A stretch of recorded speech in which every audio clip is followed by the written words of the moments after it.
that he never realized that his wife would have to have already been pregnant when they met. Anyway, she gave birth to the couple's first daughter, and her husband became a long-distance freight driver who was away most of the year, only coming home for short periods of time. Well, the years passed, and she gave birth to another daughter, which the husband assumed was his, because that's generally a safe assumption. But he started suspecting his wife's infidelity in 2019 when she informed him that she was pregnant once again, because, you see, this time he knew that he had not been home when the baby had been conceived. So he confronted his wife about it, but she insisted the baby was in fact his, and in the end, the man accepted her version and welcomed his third daughter. In spite of all of the math that goes into this, she was like, nah, baby, you're wrong. Well, November of 2022, that's when he finally became that his wife had not been faithful. You see, he learned that she had been having an affair with a man named Wu, and that she had given birth to her fourth daughter at a hospital.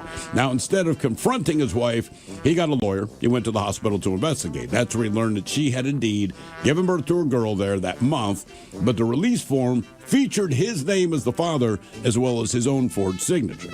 Well, convinced that his previous suspicions of his wife's infidelity had been correct, he then filed for divorce, and he ordered a paternity test for each of his children. The result was shocking because none of the three daughters he had raised as his own had been conceived with him. Heartbroken man took his wife to court, asked for paternity of the children anyway, because he did raise them, but also for compensation for emotional distress. A family court issued its final verdict, and apparently this case is very polarizing in China, but he was awarded custody of the two eldest daughters, while his wife was ordered to give up her claims to material possessions and to pay monthly alimony to her ex-husband. Okay. So I do respect the fact that he's like, look, they're not mine biologically.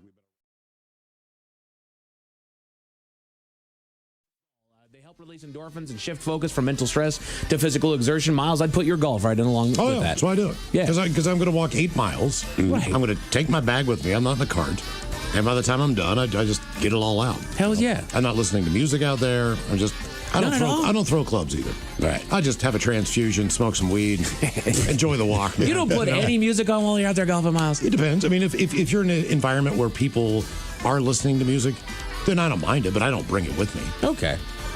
Yeah, it's back I to feel nature. I feel like there's two trains of thought in that. Because some people do that, right? They bring a speaker in the cart and they're playing music. I will say, though, I've seen, people that to me are very calm in normal life just absolutely lose their ass on a golf course. Yes, they do. But it's funny every time. One of my brother's friends, this dude was a great dude. We watched him once throw his entire bag into the pond, to the water. Come on. And he just said, I'm done. My godfather Timmy did it over a bridge, over a river, then realized his car keys and wallet were in his bag. Oh, no. And he had to wade into that muddy-ass river in West Virginia, trying to find his badge. It was floated down about 50 yards at that point in time. Oh, God. He left his bag in there. He just got his keys and his wallet out. Yeah, our guy, he just had to ride around in the cart all day. Damn. Right, it was only like hole 8. Dude, you could close out chicken, I think, with Chick-fil-A. Yeah. I believe so, too. Yeah, I was going to go with Chick-fil-A since we just recently got it. That's number 2. Yeah. McDonald's number 1, Chick-fil-A number 2. Now, as far as Chick-fil-A goes, everyone likes Chick-fil-A. It's just universal. That's why it's number 2. Men and women like it equally. Yep. The sandwiches, the fries, the shakes, the sodas, it's all good. Yeah. I'll tell you what, Chick-fil-A showed up at the that career fair that I did. Oh, really? On Friday. Now, keep in mind, they're not there to hand out food. Did the kids swear at that, too? No, but they were kind of behind me, and I didn't realize where they were located, but I was trying to figure out who's recruiting that has this massive line. Like, all the students went there. It was Chick-fil-A. You know why? You don't have to work on Sunday. You know what? That's a good point. Yeah. All right, Matt. My nephew worked at a Chick-fil-A for a while. He liked it. Yeah, I believe it. The customer service is the best in the industry. My pleasure. In-N-Out's pretty good, for sure. But, as far as Chick-fil-A goes, they kind of make you feel like they're happy to see you. They didn't have any sandwiches? No, the guy, he brought in some swag, which I know the kids want. But again, it's a career fair. This is about your opportunity to work here. And there was a massive line of kids for Chick-fil-A. Because they all thought they had doggone sandwiches. I know that's exactly I right. know. I'm just like, I can't believe you've seen a Chick-fil-A booth, so there's no food.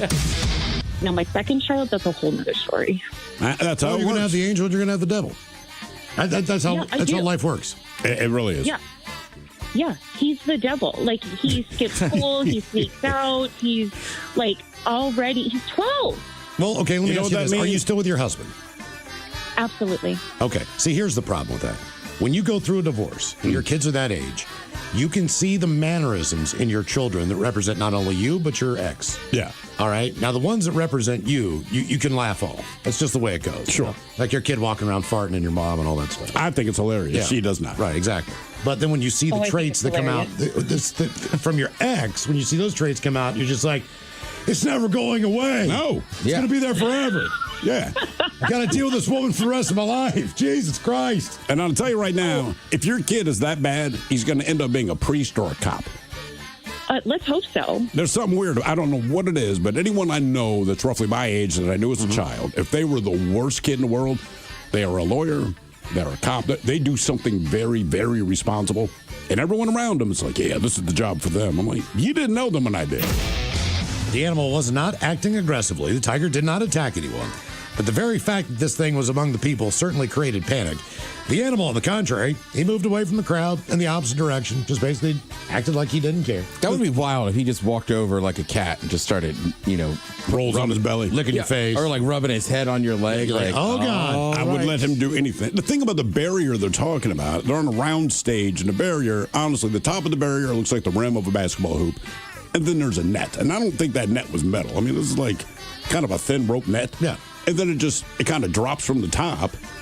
And so the tiger jumps over the top of it. That was it. I mean, there's nothing to investigate, guys.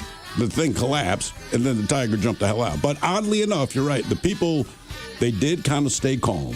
But when you look at the video, there's a lot of people that were real little kids just holding them on their lap as the tiger walks by.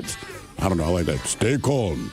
You'll make it worse. I mean, look, though, I'm with you. Because when I first saw that video, like, you believe they're just sitting there. But also, who knows? If they had panicked, maybe the tiger would have been like, I don't know what to do. I'm going to slash. Well, it's the thing about a cat, right? The one thing we know, if you're the thing that moves, you're the thing it goes after. Right. So just sit still. So let's try Arby's. All right, Arby's is number 10.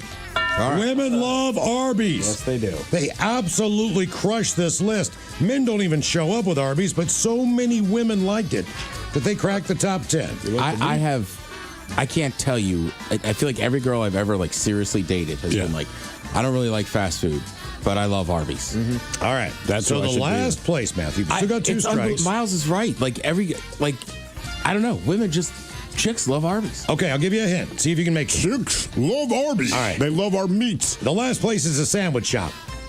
Subway. Subway. You got it. Subway 6. I've never seen a drive-thru Subway. Have you? I have. You have. I have. There was one down in Bonnie Lake that was a reformed something else, but they had, it was kind of like an express pickup.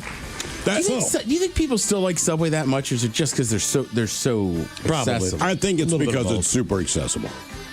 Yeah, I really do. Because it ain't cheap anymore. No, it's not. It's not. And then for a while there, right, I feel like a lot of people, too, Subway is a place people will go eat a 6-incher for lunch and then go home and get a footlong.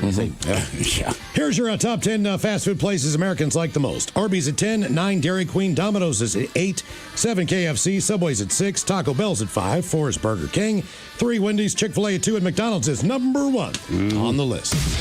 Leroy Jenkins Macholas, my wife's birthday returns to the weekday rotation this year, so it's time to once again request a birthday wish for her. Her name is Erica. 10 years ago, I told you that my wife had an ass that could stop traffic. I'm damn happy to say that trend continues. Baby, I love you with all that I am, which is substantial, but I'm working on that. May our love continue to grow and flower like your new dogwood. So how about the Dirty Germans giving their thoughts on an ass that turns every pair of jeans into sexy jeans? Thanks for all you do, gentlemen, and thanks for bringing back the red. That from the Reverend Benoit. Yeah, you know when you say someone's ass can stop traffic, a lot of things stop traffic are not attractive. I hope it's for the right reason. Yeah, it's like the fact whatever jeans she puts on, it turns into an ass machine. Yeah, the denim ass machine. But yeah, one night we're in there doing drills or whatever, and you look outside, and the same thing. He was just like, I didn't know this was real. Like the idea of rain being frozen and white. And dropping on the ground, and then sticking. Well, that's exciting if you've never seen it. Yeah, if you've never seen it, I absolutely But if you get it. live in it, and you got to shovel this crap, and you got to deal with the cold and everything else, I hate it. Yeah. The only reason I liked snow growing up was because it gave you the Snow opportunity days. to maybe have a day off. I didn't get that until Baltimore.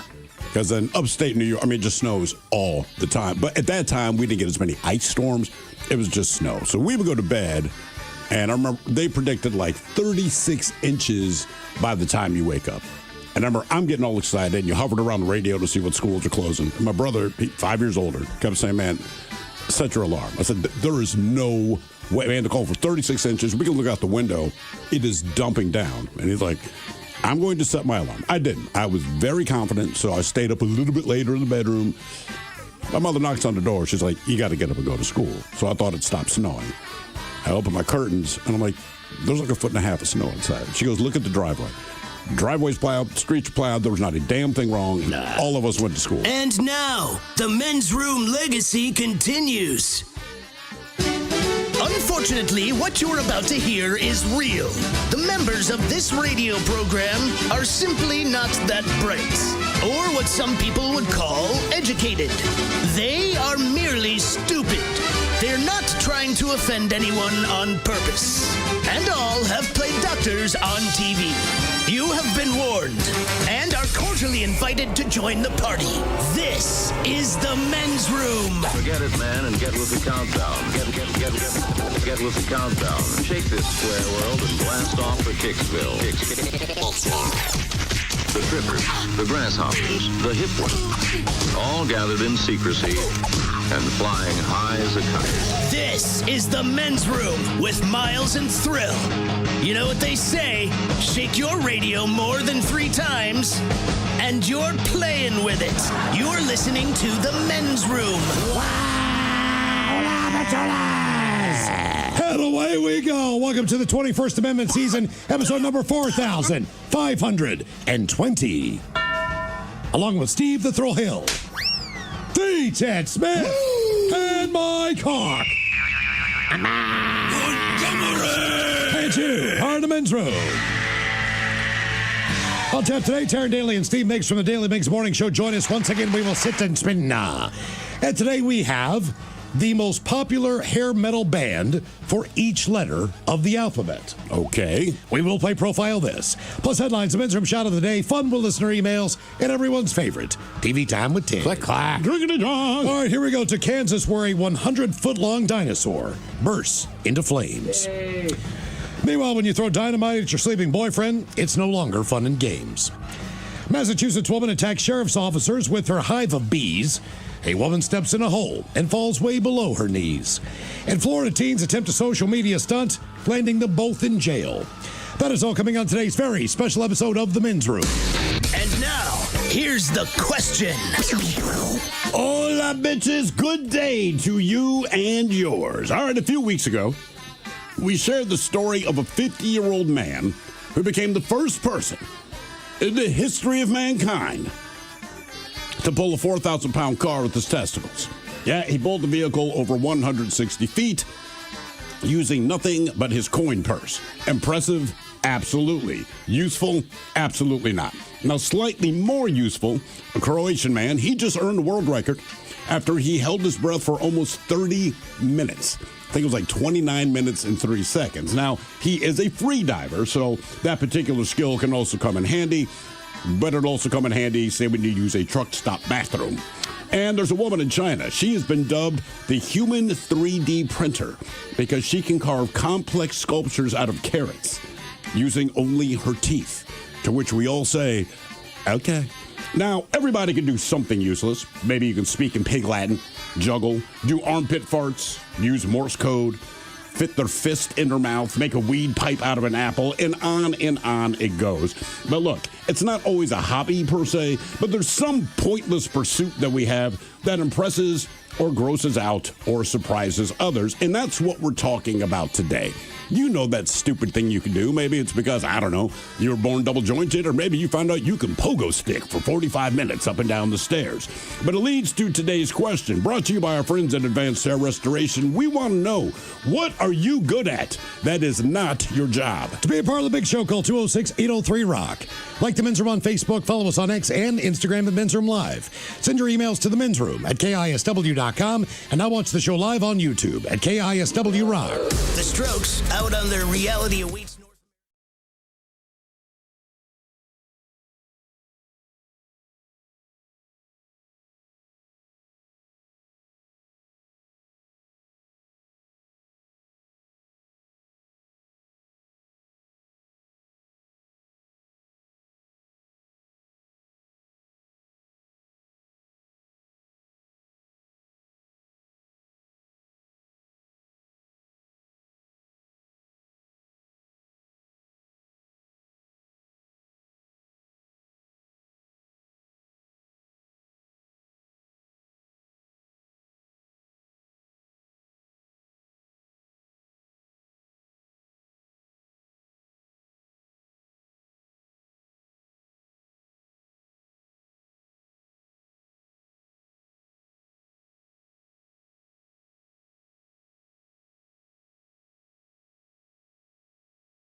This time, he knew that he had not been home when the baby had been conceived, so he confronted his wife about it. But she insisted the baby was in fact his, and in the end, the man accepted her version and welcomed his third daughter. In spite of all of the math that goes into this, she was like, nah, baby, you're wrong. Well, November of 2022, that's when he finally became that his wife had not been faithful. You see, he learned that she had been having an affair with a man named Wu, and that she had given birth to her fourth daughter at a hospital. Now, instead of confronting his wife, he got a lawyer. He went to the hospital to investigate. That's where he learned that she had indeed given birth to a girl there that month, but the release form featured his name as the father as well as his own forged signature.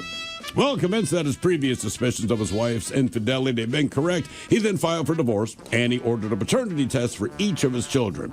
The result was shocking because none of the three daughters he had raised as his own had been conceived with him. Heartbroken man took his wife to court, asked for paternity of the children anyway because he did raise them, but also for compensation for emotional distress. A family court issued its final verdict, and apparently this case is very polarizing in China, but he was awarded custody of the two eldest daughters while his wife was ordered to give up. So away we go. Welcome to the 21st Amendment season, episode number 4520. What a large and in charge program we have for you today. Guaranteed future repeat. Taryn Daly, Steve Miggs coming in for the Daily Miggs Morning Show. And today on Sit and Spin, Mike, you are going to give us the first letter of the alphabet, of random just letter. Correct. From there, we will try to guess the most popular hair metal band for each letter of the alphabet. So here's a test run. Is this rated the best, or is it rated As most according popular? to Loudwire, this is the best band for this letter of the alphabet. Okay. So for an example, V. Hair metal? See, I'm going to guess Vixen. That's not bad.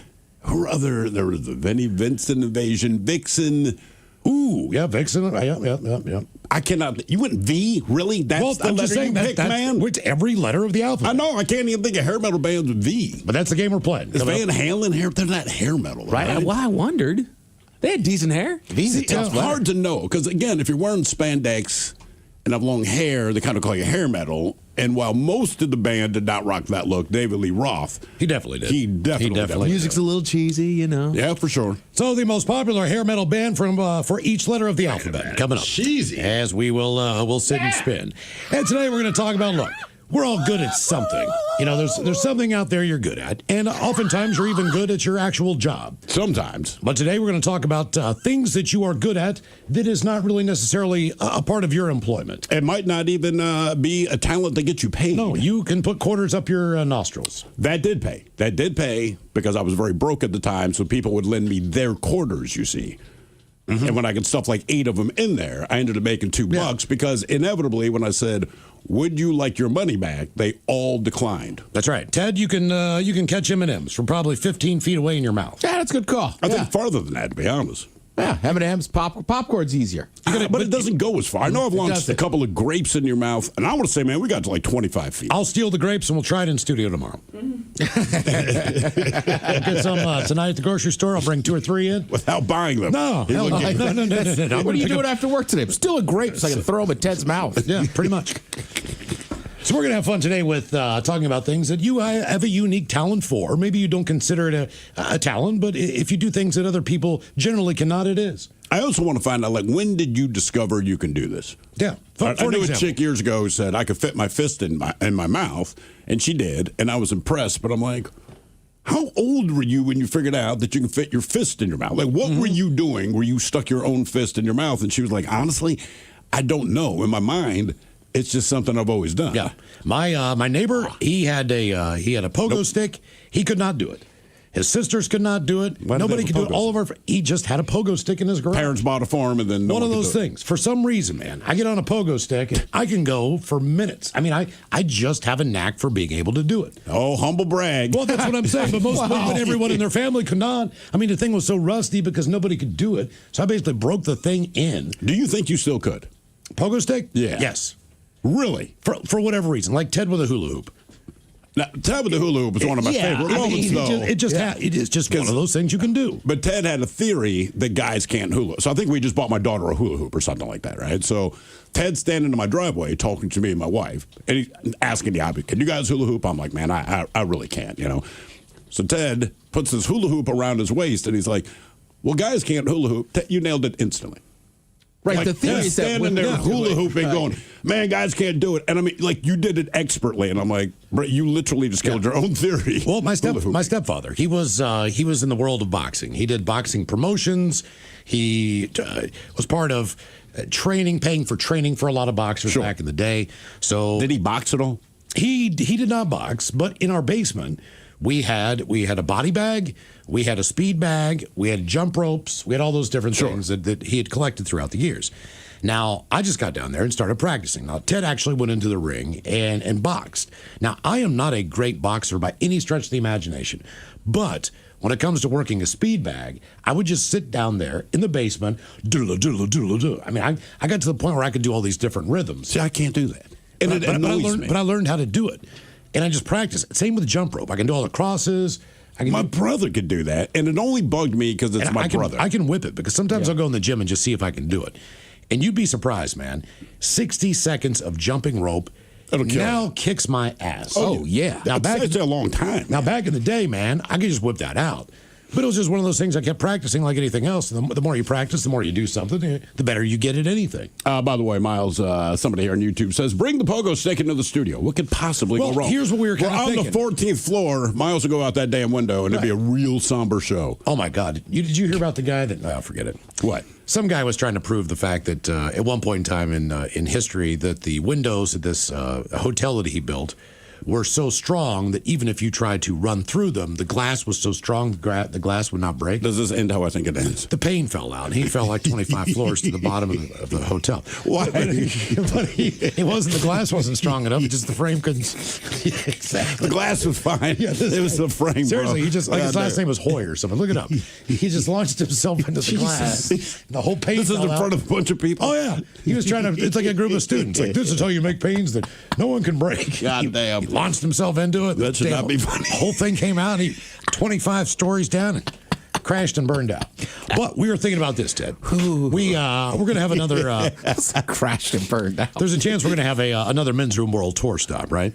Possibly a Muckleshoot. We don't know exactly the dates or if this is going to happen or not. But if it does happen, and we get up on that stage, if any of our listeners today have a trick or have anything that they can do where they can get up there and display their talents, we're going to give them that opportunity. It doesn't matter what it is. Yeah, like a stupid human trick, right? If you can do it, come on up on stage, present yourself. You'll be catching M&Ms or grapes. I'll steal some more grapes. All right, yeah. I said grapes just because of an M&M hit your tooth. Like that's the issue, especially the peanut M&Ms, because we used to do it in here. I haven't seen you eat them in a while, but you used to eat them because our vending machine's gone. Oh yeah, but when those ding off your tooth, you feel it. That's why I was the like, grape is a little easy. Let's do grapes. And Miles, he did offer to steal grapes. Yeah, but I said, look, man, if you just steal one off of each vine, you can get like 2 vines worth, but none of the vines that you stole a grape from look any worse for wear.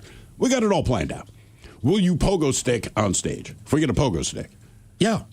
I don't know why I find that so funny. Just picturing your ass on a pogo stick, bouncing up and down. You just got to, it'll take me a second or two to figure it out. Sure. Do a test run just to make sure I don't fly off the stage into the audience. You know deep down that is what I'm hoping to see. Well, I know that. Yeah. I mean, I'll just Superman it. Like, I mean, why not? But, we start with this story. A kickboxer became the first person to pull a 4,000-pound car with his jubblies. 50-year-old John Stevenson moved a car 160 feet with nothing but his testicles. He has a tow strap attached to the car, which is then tied to his jubblies via a scarf. Now, as he pulled the car, the crowd began cheering him on, but gasped as one of the slip knots along the rope gave and caused a jolt, making everyone think his junk may have released themselves. To make matters more entertaining, John also munched on a bag of nuts as he pulled the car down the road. Gotta get some protein. He says, when I first strapped up, I thought, am I doing the right thing here? Can I actually do this? But then I just started pulling. I did 50 meters, but I think I could have done further. I just ran out of road. I'm the first and only man in England to ever achieve it. But if you never try things, how do you ever know if you can do it or not? He said, when I finished, my plums were bright purple, but I'm still firing on all cylinders. Now, John's badassiness did not stop with pulling stuff off his balls.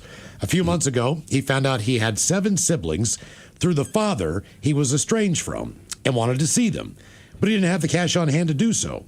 So he signed up for a bare-knuckle fight and used his winnings to pay for a train ticket to go see the brothers and the sisters that he never knew he had. You mean he's not making money pulling vehicles with his testicles?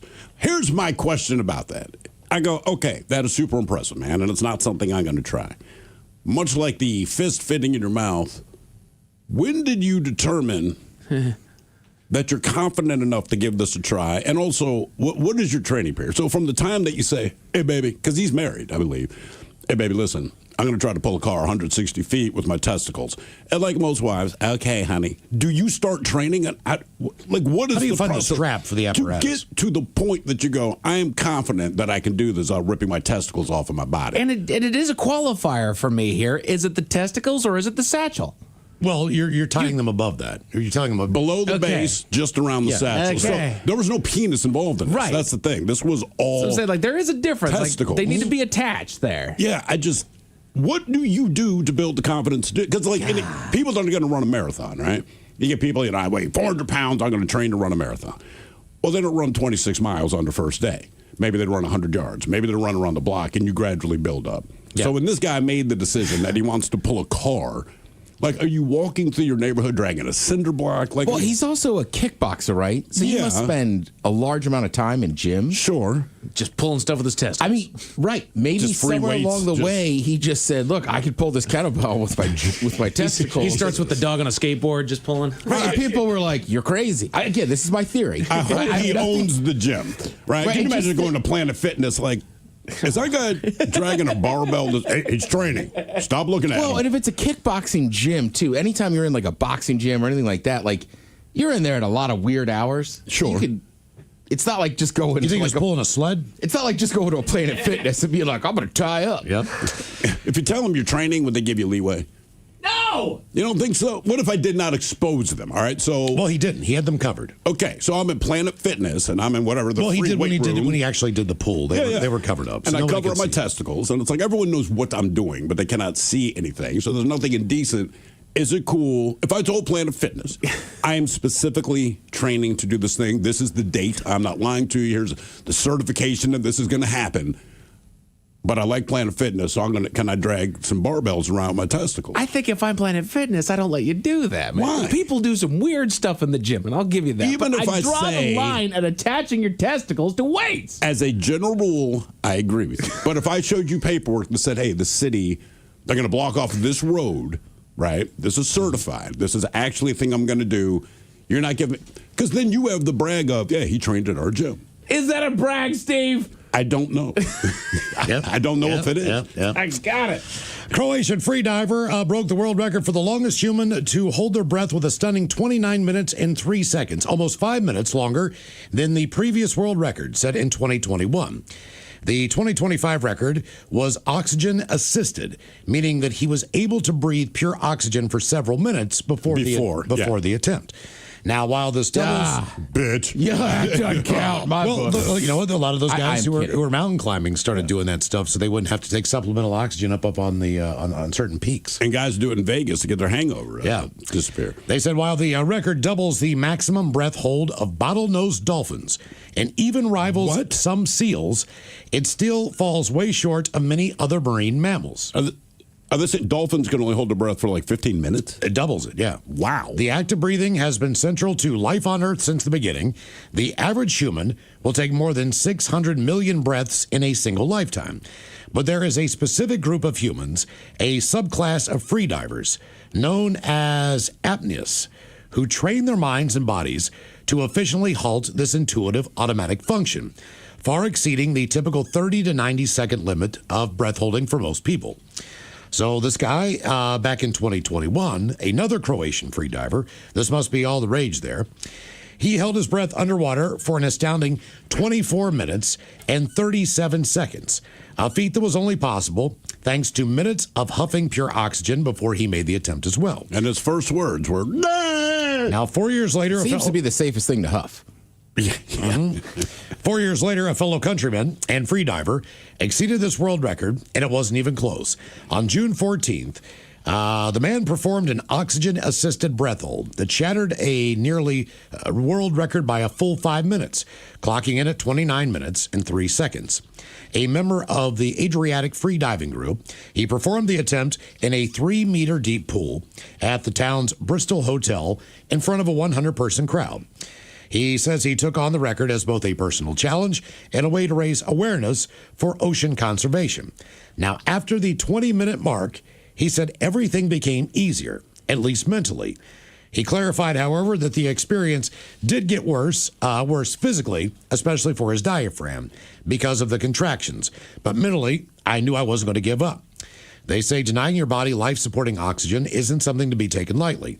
Now, while the body has various areas that detect oxygen levels, the main system is a group of specified cells in the brain and neck known as chemoreceptors. These cells track the balance of carbon dioxide and oxygen in the body. So when someone holds their breath, CO2 rises and drives an increased desire in the brain to breathe. I like that. Eventually, the diaphragm will begin contracting involuntarily, which is typically when untrained people will break down and start gulping down air. He pre-gamed his world record breaking attempt by inhaling pure oxygen for 10 minutes before submersion. This offsets, they say, the initial oxygen-carbon dioxide balance, allowing the free divers to hold their breath for significantly longer than is possible for an unaided body. That's why the world record for unaided breath holding is much shorter, 11 minutes and 35 seconds. I'm still impressed. They do note his world record fully doubles the maximum breath hold for bottlenose dolphins. Jesus. Nearly matches the abilities of the harbor seal. However, humans have zero hope of ever snatching any world records from marine mammals entirely.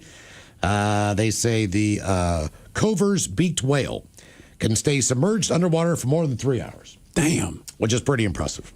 I mean, look, I know that marine mammals are built for this, but ever since I was a kid, it just seems like it sucks, right? So you're a dolphin.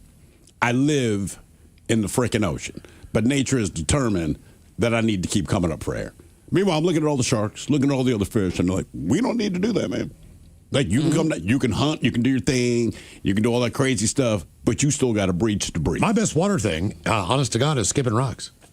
Yeah, how much I'm a decent swimmer. I'm a competent swimmer. Sure. But I'm not a great swimmer.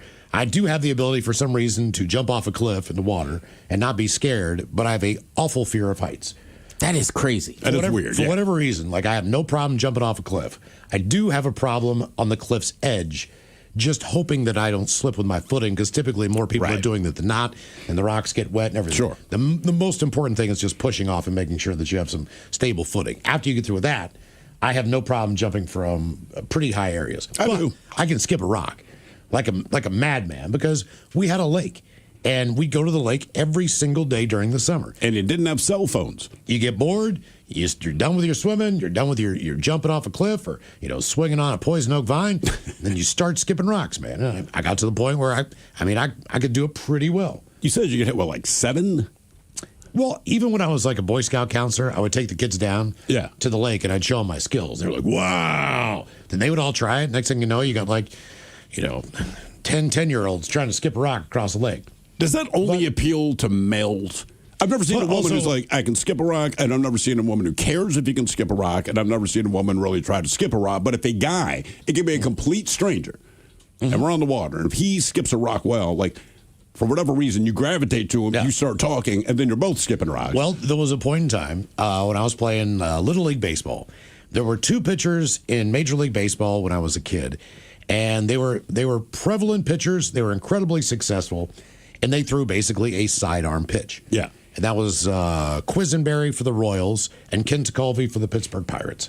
So I could throw a sidearm pitch in baseball. So I would do that because in Little League, every single kid would step out of the box thinking I was going to beam them in the ribs. So with that throwing motion, I was able to skip a rock really, really easy. It makes sense. You just come down from the underneath side and you know how to whip your wrist, and that thing just takes the hell off.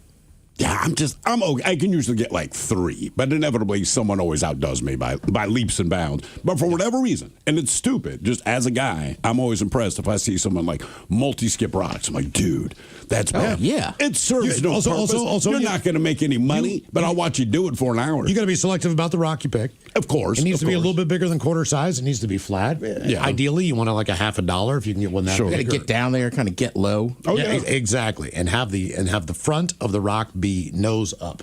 You any good out of 10? Yeah, I could do it. But I would also say, saying that like it only impresses other guys, and Miles will get this, when you grew up playing baseball, Jerry Truman to this day, I've never seen anybody's pinpoint with a fungo bat coaching baseball as Jerry Truman. What do you mean as far as hitting pop flies to people? Yeah. Like when I coached at DeMatha, you know what I mean? Like you run infield, outfield. I would always go out there with Jerry, right? Because I was younger and I would, catch the balls for him and stuff. And he would just be like, yeah, he pissed me off today. Let's make him run. And I'm telling you, man, it was that guy could hit a quarter and put that ball wherever he wanted. But again, unless you coach baseball, you probably don't even know what a fungo bat is. Also, you're throwing the ball up to yourself. Correct. Then you're getting back. Then you're swinging. And he had to already be 60. Yeah. That's great hand-eye coordination, man. Right. You try to throw up a ball right now and hit it with a bat. Good luck. Yeah. I mean, seriously. It's just hard to do that with a regular baseball bat. Yeah, fungo is thinner. Right, it's thin. It's just a little barrel in the end. But again, I don't think unless you're a dude that codes baseball, like anybody would care. Our question today, what are you good at that is not your job? 206-803-ROCK. In case you missed it.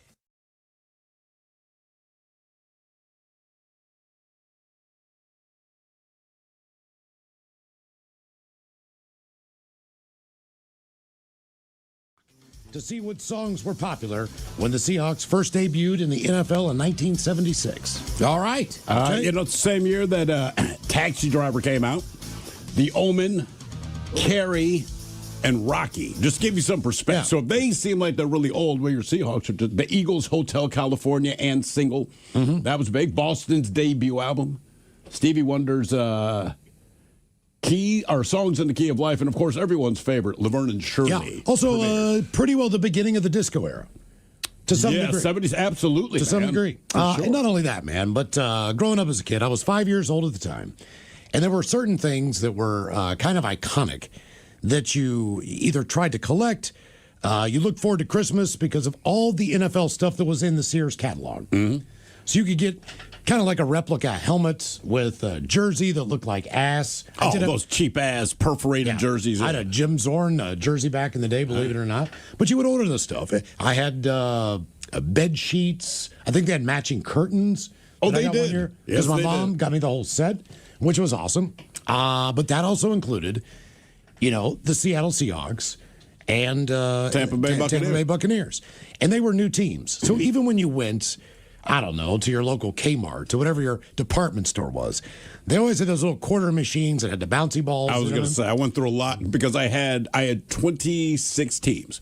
And I had little helmets in there. A lot of my parents' money is very important to me to get all the teams. And the idea of the NFL expanding, to me as a child, I'm like, this is insane. So the Seahawks and the Buccaneers, I got kind of lucky. I want to say maybe out of the 12 quarters my parents gave me over a period of months, not like all at once. Right. But I managed to get the Seahawks and the Buccaneers to complete my collection, and my father was the happiest because keep in mind, a quarterback then is probably like $2.50 now, but they knew how important it was to me. When I got those helmets, man, it's like you would invite your friends over, like, oh, wow, man. And believe it or not, you knew all. I knew every team. Yeah. I had pennants that I had that were basically in a circle on my wall.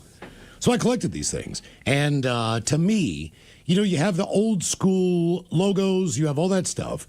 But believe it or not, I thought the creamsicle Tampa Bay uniforms were cooler than hell. Oh, they were awesome. I thought the logo was badass. Mm-hmm. You got a buccaneer with a knife in its mouth. I still think it's cooler than the one they have now. And the one they have now is cool, just not as cool. And to me, that's what the Lightning came out when I said they dressed up as a football team in pads. Did they do that for the outdoor games? They wore those creamsicles. Yeah. Dude, they're badass. They had Baker walk them out. Right. Oh, really? Yeah. Okay. And to me, the Seahawks, at that point in time, they had the coolest uniforms in my mind. Well, the helmet was badass. The logo's badass. There was nothing like it. The colors were cool. all that stuff. Mm-hmm. I mean, I would just collect all kinds of different NFL stuff. I had football cards. I had everything else. Do they still do the little helmets? I don't know because I don't bother to look. But the idea is teams keep updating their helmets now. So even if you had the original Hawks and Buccaneers, right, you have to go back and you'd have to get the updated ones. Right. The Patriots, I remember that one threw me for a loop. If you're like the Houston Texans, you need like 27 of them. Apparently, they just wear a different helmet for every game. I don't know if they still sell those things, but if they do, and the kid's into it, it's worth the quarters, man. And it took a little time to actually see those teams. I mean, the John McKay era Buccaneers were so bad. They had good players. They lost every game for 2 seasons straight. They did have some good draft picks. They did okay. They were just a building organization. And back then, you couldn't go and get 2 players from each team. They didn't have free agency. So you literally built your team. You had to start from scratch. Yeah, free agency started, I want to say like mid-'80s maybe. And that's why when they talk about these historic franchises, right? The Steelers and the Cowboys and the Raiders of the 70s, I'm like, right, because if you had good players on your team, they played their 9 to 12 seasons. The teams that are impressive now are somewhat, and I hate to say like the Patriots or the Chiefs, like because they changed players in and out all the time. If you were good back in the day, you were good until your when the Vegas Golden Knights got a team. You know, they got a couple players from each team. Same with the Kraken. But that world did not exist. Nope. And remember, the Golden Knights got there their first year, but then they changed some of those rules. They changed That's rules because the Knights did so well. Didn't do as well as Vegas did. But yeah, we'll go back 50 years, 10 songs that are as old as the Seahawks. We're going to play the tune. And if you're old enough, see if you either recognize the song or recognize the band. Mm-hmm. As we'll sit and spin coming up at 4:30. I just love it. It's going to be a sports week. But you talk about John McKay when he's coaching that Buccaneers team. Yeah. Mm-hmm. They asked him about the execution of his team. He said, I'm in favor of it. Exactly. Damn. Well, the defense was good. The defense was good. For a while there, they had but we didn't see the teams. I mean, you did in Seattle. But I mean, I always wanted to watch the Seahawks and the Buccaneers. Yeah. But they were so bad, up until, my God, I mean, maybe the Doug Williams era of Tampa Bay with like Dewey Selman, Leroy Selman, maybe the Hugh Green years. It was after Doug Williams. Yeah. Because they didn't give him love till he won a Super Bowl. Mm-hmm. Then all of a sudden people the other problem is where we live, the Seahawks were in the AFC. Yeah, you weren't They weren't good. So, like... Yeah, you didn't get the players. They had Jim Zorn. They had a bunch of good players. But it wasn't really until... like the Brian Bosworth era. Yeah, honestly. Where we got to see, the Seahawks more regularly, like that Monday night game with Bo Jackson. I was going to say, you had to hope they were going to be on Sunday night or Monday night to see them. I don't even know if Sunday night football existed yet, man. Yeah. Seriously. It was Monday night football or bust. And the only time you'd see teams outside of your conference even is when you watch the halftime show Monday Night Football, right? And the equivalent of the 3 fastest minutes. You got to see all the highlights finally. That was it. But you didn't see a game. That's why I was allowed to stay up on Monday night until halftime. Every other night I had to be in bed by 9:30. But on Monday night I get to watch Howard and Dandy Don Meredith and whoever else was in the booth at the time. I can't exactly remember. OJ was there for a hot minute. Yeah, it was. I was just doing the halfway show. OJ was on Monday night? I thought for he was a little just while. Sunday guy. He definitely was on CBS for years. I think he did Monday night for a hot minute. Because Monday night it was Howard Cosell, and then they ran through, like I said, Dandy Don was there for a hot minute, but otherwise, they just ran through guys constantly. Yeah. I mean, Dennis Miller was I was going to say. Dennis Miller did Monday Night Football. And on to the question. We're going to talk about messes today. This should be no shock to anyone. OJ. Ask a non-parent to change a diaper, and there's a good chance they'll gag. But seasoned parents are tempered in that stuff. I never changed a diaper until I had a child. Mm-hmm. I mean, even if hey, man, could you change my kid's diaper? Even if you're in a pinch, I'll do the thing that you're in a pinch for, but I'm not changing the kid's diaper. Yeah. No. Look, any 19, 20-year-old woman that is involved in childcare, daycare, works at a daycare center, whatever, zero interest in having children. Zero. Oh, yeah. You take a dog, at that age now things change over time. Sure. But at that era of time, there's no interest in your life of ever having kids because you are changing, 20 different kids' diapers a day, but multiple times sneezed on, puked on. You got to figure out who pooped with 20 kids in there. And that's the difference. At least in your household with your kids, with me, one of the two of them pooped, you can usually guess, right? Right. You got 20 kids, you smell it, and honestly, and it sounds so stupid, but you'd walk into daycare to grab your kid, and they're like mid-sniff on the kid's ass. They hold the kid up, and you understand what they're doing because you're like, somebody pooped, and they're like, we don't know who. Not only that, man, but they got a Niagara Falls running out of their face. Constantly. Every single kid in there is sick. They've all given each other their own diseases. They've got boogers. They've got snot, green snot running out of their nose. And it's always green. You might get a runny nose now, but generally, when you have a runny nose, it's just clear. I don't know what it is with kids. When they have a runny nose, it's like a lime jello shot. It is unreal. A new study found once you've been a parent for a while, gross stuff doesn't seem so gross anymore. It can't be. Also with senior care. Now, I'm not ready to cross that threshold, brother. Once you've done the kid thing, then there's another element that exists, and I kind of became aware of this situation when I went back home for Thanksgiving. Yeah. Now, granted, my grandmother is 99 years old. My mom is 76 years old, somewhere in there. But my mom had gotten up early. It was Thanksgiving morning. She had gotten up, and she had just started putting together some of the dinner items. Yeah. Just mixing the stuff and getting that ready to go, doing all her things before, so that it wouldn't be a big rush at the end. But I think she was up for 2 or 3 hours and then probably went to bed around 9 in the morning just to take a quick nap. Now, at this point in time, my grandmother, who's my grandmother, who's 99 years old, she wakes up. Yeah. Okay, she needs help getting out of the bed. She needs help getting to her walker. She needs help going to the bathroom. All these different things. I will do 2 of those 3 things. My mom is asleep. All right. My grandmother also has Mom, get up! A very full diaper. She has a very full diaper. When she wakes up and stands up, so much to the point, it's falling off of her. Right. Now, I don't know how many people have seen a 99-year-old woman naked, but I have.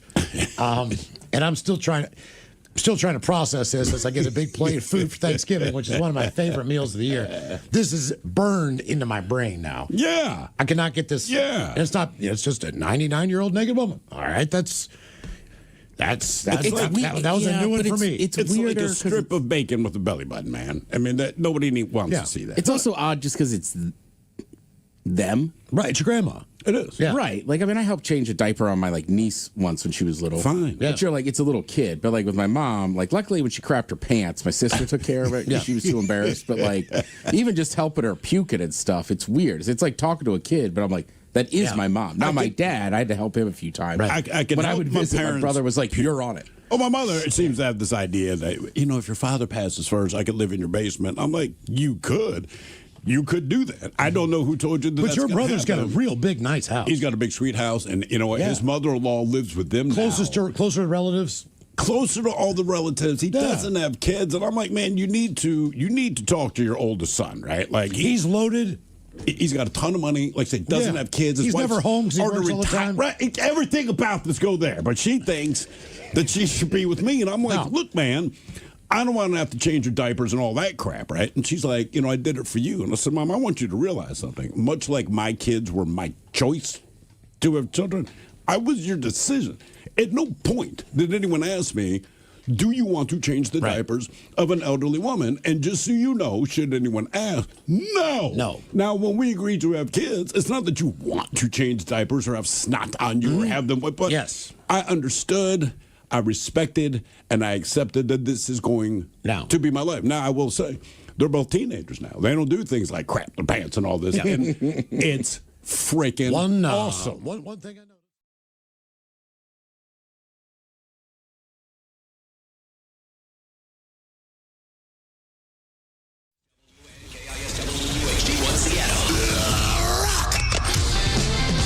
Always live on the free Odyssey app. Text the guys at 206-803-ROCK from the Pinky's Plumbing Studio. You're in the men's room. Join us for a day on the links. The KISW Miles Montgomery Golf Classic is back, presented by Pinky's Plumbing. It is going down Monday, June the 8th at Redmond Ridge Golf Club. Yep. Beautiful 18-hole track. Your foursome includes breakfast, lunch. You get a goodie bag with a lot of cool swag in there. Goodies. Including some drink tickets. Samples on the holes. I think you'll understand what some of those samples are going to be. Oh, yeah. Which are tasty and delicious. You're going to need them out there. Longest drive and putt competition, hole-in-one contest, and your chance to win tickets to see Guns N' Roses Black Crowes up in Vancouver, BC on August the 29th. And that includes your Amtrak for 4 round trips, tickets to Vancouver, and your hotel accommodations as well. So your foursome, if they want to head up there and see the show, you are in. Yeah, that's going to be a great show as well. So I believe the last I heard, we have a few foursomes left for the tournament. Very few, yes. So get your group together, head to KISW.com, and we will see you on the links on Monday, June the 8th. All right, our question, what are you good at that is not your job? Here is a list of some of the useless skills that most people over 40 developed that no one uses anymore. And we'll see if we can do any of these on our own. Uh-oh. Okay, one person says, I can sew my own clothes. Like as in make their clothes? That is correct. No, I cannot do that. I cannot do that. My mom used to do that. My mother could not. I'm convinced that my father could. Look, man, he's got some sneaky skills that you don't know about until. As an example, my mother, at some point, a little bit before she retired, she got a hair up her ass, and she's like, you know what? I'm going to make a quilt. Now, she had never made a quilt before, but as she explained it to me, I'm not living with them at the time. I come to visit them at home, and there is a new quilt sitting on the sofa. I'm like, where did this come from? And she said, look, I decided I wanted to start quilting. So I'm sitting next to your father. We're both watching TV. She's quilting, but kind of cussing under her breath. And she said, my dad kept saying, you're doing it wrong. You're doing it wrong. Well, she finally got fed up and did the thing where you kind of throw everything at him. I said, well, why don't you do it then? And then he did. And he made a quilt. I'm like, he can quilt? She goes, I've been married to the man at that point for like 35 years. I had no freaking idea. That's amazing. Yeah, there's no reason it would come up, I guess. But yeah, he can quilt. I was a Girl Scout. I used to be able to pitch a tent, make a fire, cook a campfire meal, and saw wood. I used to also used to make friendship bracelets in hemp and develop film. I wonder if I can still remember that now. I did remember taking a photography class in junior high, and we did learn how to develop film. Could you do it now? Could I do it now? I'm not even sure if I know or remember what those chemicals were. Assuming that we provided what you need, right? Here's your room. We have the stuff you need. There's 3 different bins. Right. They need a hanging area. Right. More than likely, yeah. Okay. I think I could do it for sure. That'll come in handy now with digital cameras. But it was really weird, man, because we had a dark room in our junior high. Yeah. And of course, there's supposed to be a light that works outside to let you people know. Yeah. So the light switch on the inside basically lets you know that there's somebody in there because it'll put a light like an on-air sign in a studio.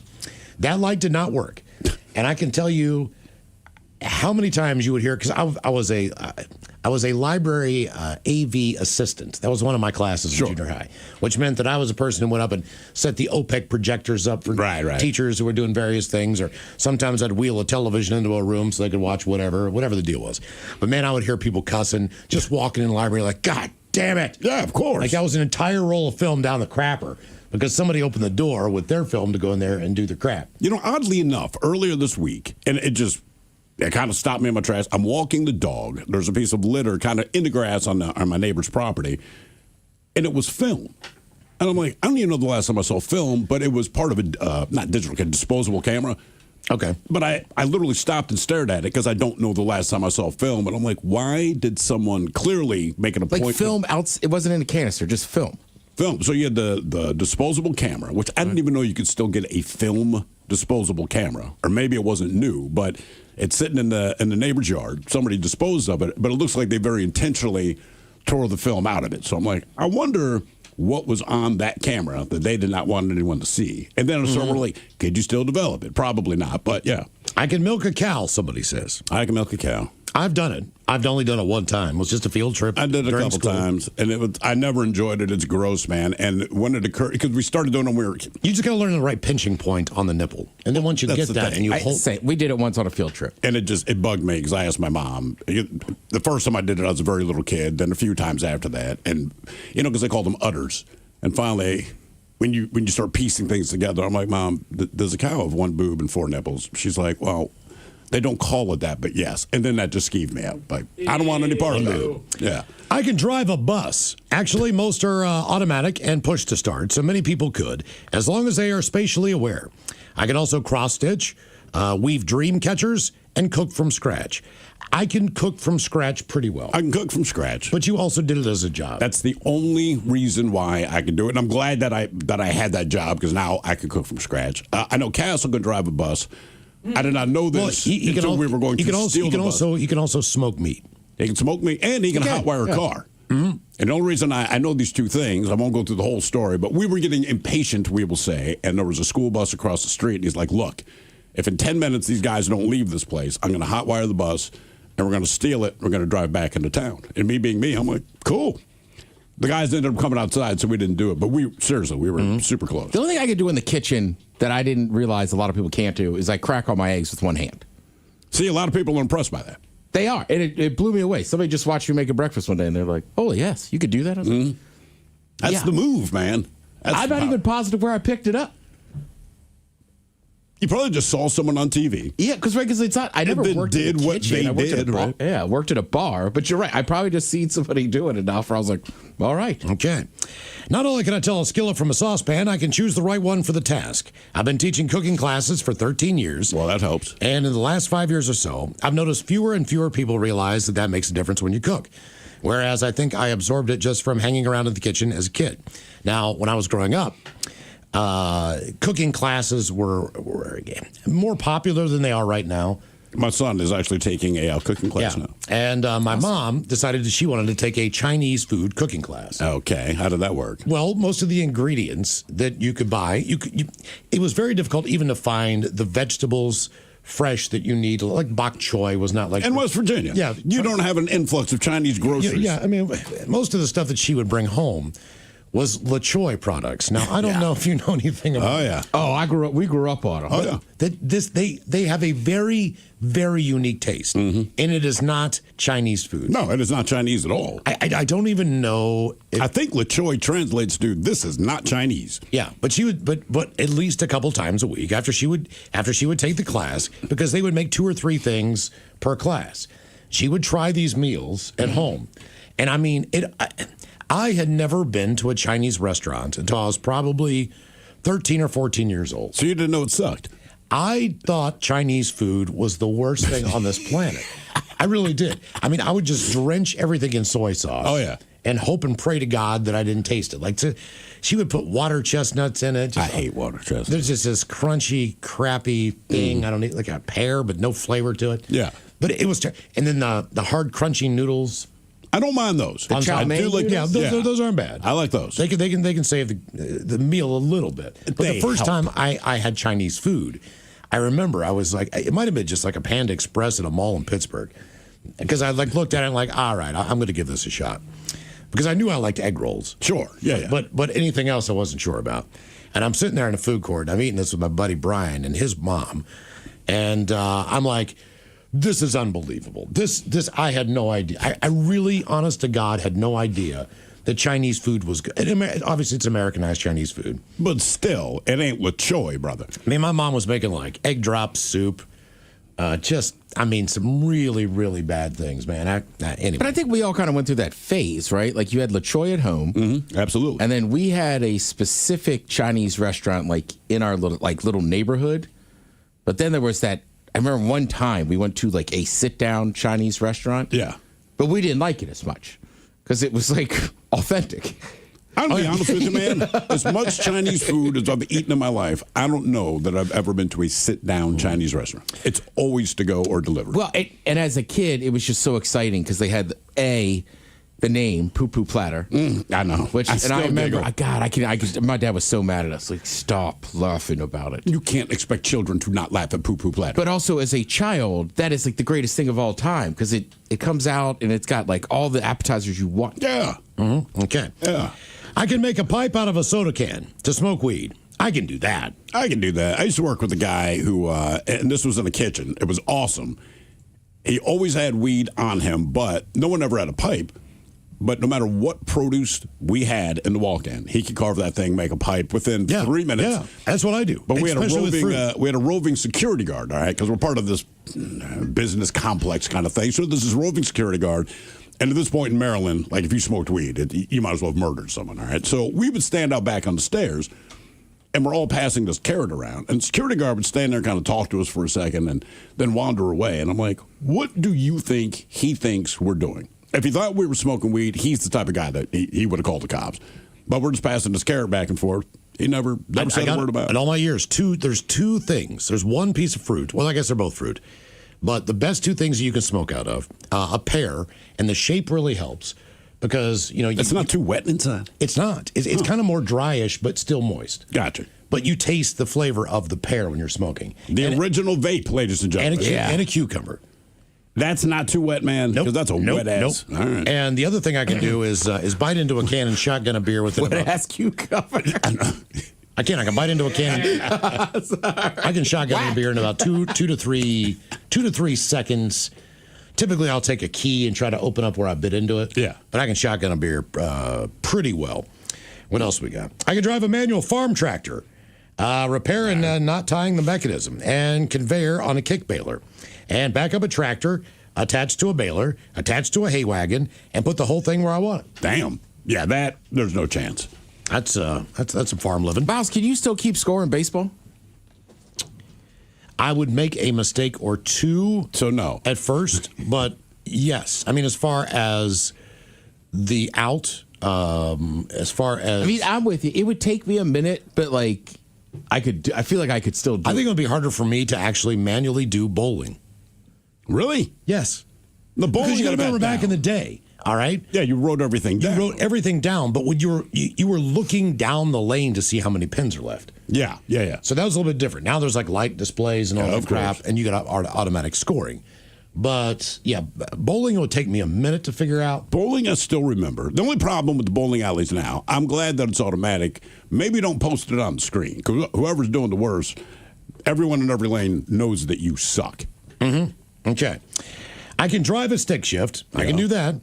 Write in cursive. I can do, with the exception of capital letters. We've been through this before. Everyone thinks they remember all 26 capital letters in cursive. I don't. Lowercase, I can write in cursive. But A, B, C, D, E, F, N, G. I remember that one. H. Oh, man, it's tough. I remember I. I cannot do it. How far did you get? Well, I tried to write, I can write in cursive, but it's not even close. Hang on. All right. Oh, crap. No, that's I can make candles. Can you write in cursive, Mike? Yeah. Capital letters? Yeah. Okay. All right. I'm challenging you now. Write all 26 capital letters in cursive. I'll be the judge. I'll be the judge. You guys just write them down. Yeah. I know that I can't, but I'm going to. Okay. We're going to. Someone says they can still remember and do the Macarena. Ted, can you do that? I would think so. Right? The thing is about the cursive letters, aren't the capitals just basically drawing the letter? Okay. No. What about G? Do you remember G? Because that doesn't look like a standard. It doesn't look like a printed G. G is its own thing. Okay. All right, you guys write them down, and then I'm going to look at the chart and see who is closest. A, B, C, D. Our question, what are you good at that is not your job? 206-803-ROCK. Crap, I'm already sure. I like one guy said the Macarena. Hey, Macarena. Yeah. I think. Like I could do lowercase. Well, anyone can do that, lowercase. right, that's I'm just what trying to you said get earlier. through what I believe it is, and I'm going to hand this to Miles. Crap, I don't remember. Like as far as I was concerned, like cursive was just writing them as the normal letter. You know, I can't do it, man. No. I got up to P, and I'm pretty sure they're not even right. I can't remember what Q looks like. I don't remember any of it. Hello, Pat. Welcome to the men's room. You guys were right up my alley talking about making things into pipes and bongs. Working in the restaurant, we took you those little metal teapots, and you can make tinfoil in the top of the teapot when you lift the little lid up into sort of like a bong apparatus, and you suck out of the spout of the teapot. And the chef caught a couple of us doing that and was wondering, Did he care? Did it interfere with his Coke? Come on, man. I can't imagine a chef being upset. Like, look, your dishwasher does heroin. Everyone in the kitchen snorts coke or smokes weed, and we know goddamn well you have the good cocaine because you get paid all the money. When we first got here, we were staying in a hotel, and we ended up getting some weed. And I went down to the commissary area and got an apple and just carved it out. We smoked out of an apple until it got so rotten we couldn't smoke out of it anymore. Then we switched to a wired can. I remember that. Yeah. We only got the wired so that we could have a can. This is not a joke. So we could smoke weed. And then we kept that for probably 3 or 4 weeks. But our original producer, Ben, came over once, and he's like, are you guys serious right now? So he brought us a pipe into work the next day. Yeah. That is how that went. But it is a skill, man. If you work in the kitchen, it's really important just to keep your nerves together. But there was all kinds of different ways you could smoke weed. Like, I have not done a knife hit since probably 19 years old, 20 years old. Yeah. And that's where you just take a little dab of something, you put it on the stove, you heat up the knife, and then you just suck it in, man. And I'm telling you what, for whatever reason, that technique will get you high as a kite. I think because a lot of times it's the res, right? Because Well, guys, you have to have some resin on there. That's what I mean. Like you'd scrape out the sticky and then breathe that in. It's nice and concentrated. And the other one is a gravity bong. Have you ever done a gravity bong? Once. Yeah. Yeah. Once is enough. That will knock you I mean, on your ass. Correct. But that was one of our preferred. Well, look, with a little bit of weed and a lot of people in the room, that was the easiest way to distribute as least weed as possible and get everybody just stoned to the point where they didn't need to smoke any more weed. That is correct. And that was back in the day where everybody had 2-liter bottles, because that's just everybody. It's just kind of how you bought soda. You bought as much as you could. I mean, it kind of helps with the knife hit too. What do you mean? The 2-liter bottle, because it's been a while since I've done it, but you would cut that in half. So you didn't have to risk burning your lip trying to get the smoke in. It would just go up, capture it in there for you. Miles, I'm turning in my shift. I'm in school now. So that is what I believe. A is wrong. Yeah. B is correct. Okay. C is right. D is close enough. E is right. F is completely wrong. What? What did I do for F? Yeah. Yeah. God damn it. Yeah. G is correct. Boom. H, I can't even read it. It's close enough. I is right. J is right. K is right. L, M, I guess N, O, I'll give you that. P. Q, you son of a bitch. Q is a 2, basically. Yeah, I couldn't remember that. Q, R, S, that's not bad. T, U, V, W, X. I mean, you're close. All right. I mean, that's not too bad, in all honesty. All right, Mike, have you written yours now? No, I haven't. Okay. Look, I asked Because you. I always just wrote them as the actual big letter, and then I went small letters. I literally said, can you write in cursive? And you said, yes. I can, but then you were like, write all the capital letters. The That's capital part letters of letters. cursive. It's like saying I can do math as long as it's not multiplication, division, geometry. As long as it's not the hard stuff. Yeah. Our question, what are you good at that is not your job? 206-803-ROCK.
U.S. Federal Trade Commission reports that Americans lost more than $1 billion to similar schemes in 2023. One thing you need to know about this woman who sent the money to the stranded astronaut that she loved in space. That man was, in fact, Brad Pitt. Oh, that's right. Brad Pitt was stuck in space and needed oxygen. And she actually... Because NASA charges you for oxygen use. She stopped sending the payments because he wanted more when she saw a picture of Brad Pitt and his wife in some magazine or online or whatever the deal is. That's when it occurred to her. That's when the light went off in her head. Wow. Because the picture, I guess, was taken a few days before. Yeah. So he's not in space. He's married or with somebody. Do you think it was a challenge from his friends? Like, okay, look, man, you're going to be Brad Pitt and you're stuck in space. Do you think you can con someone? Everyone, no way. And then he did. Out of $6,700. So our question, who or what do you wish you didn't give money to? 206-803-ROCK. Hello, Jess. Welcome to the men's room. Hola, guys. Hola. How you doing, Jess? Doing really well. Hope you all are doing well as, I'm sorry, I kind of smoked marijuana. You can't tell. Yeah. No. You've never called the show High as a Kite before, so this is really different for us. Well, we're going to be moving back up to Seattle in May or June, but in the meantime, as far as so what happened was during COVID, these Temu or I don't know, Wish or whatever, they had these like little scooter things that you could buy online, because COVID. Everyone has to get around somehow. And Hey, Jess, what kind of weed are you buying? Yeah. So here you have to have a medical card, and so my husband has one. I don't, but we share because we see. Okay, all right. Okay. Pretty good stuff they got in Utah. So you ordered, you said, a scooter online during COVID. Yeah, I did, and I never got that. The email that confirms, okay, yeah, we received your payment. So they accepted my payment. Cool. And never received a confirmation, nothing like that. And so I was like, okay, what's going on here? And then I talked to my husband. I said, okay, well, I'm going to just see what's going on. And so they refunded the money, which, okay, that's cool, but we wanted the scooter. Right, but is it a scam if they refunded the money? Yeah, I don't think so. Because at that point, look, obviously you want the scooter, but the fact that they gave you your money back, it's a wash. Yeah, I think you were just high, and it seemed like it could be a scam. Probably. Yeah. Yeah. Well, Maybe- yeah, but there's even more. Oh, I was telling Mike Hawk about this, too, about some other stuff where I had gotten ripped off. Somebody, I don't even know who, and it was like $2,000 worth of stuff that wasn't for me or my husband or anything like that. And it's just a big... Did you pay for it?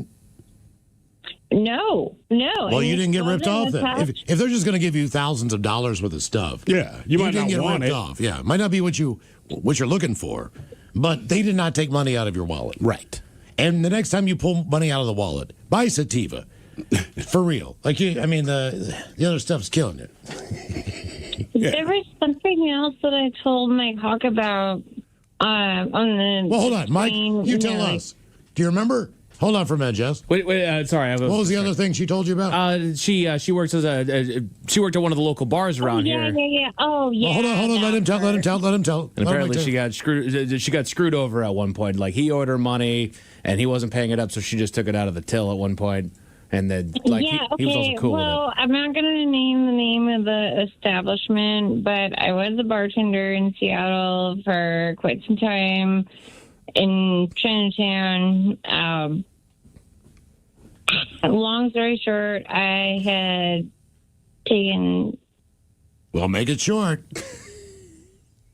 Okay, maybe I shouldn't. I don't know. I know. Are we sure you've only ingested marijuana? Yeah. What else did you take? Okay, so basically, when I was a bartender, this was back in like 2011, 2012 or something like that. And the owner of the bar asked me to work on a holiday, and he said he would pay me, give me cash, and he said he would show up and just hand me a...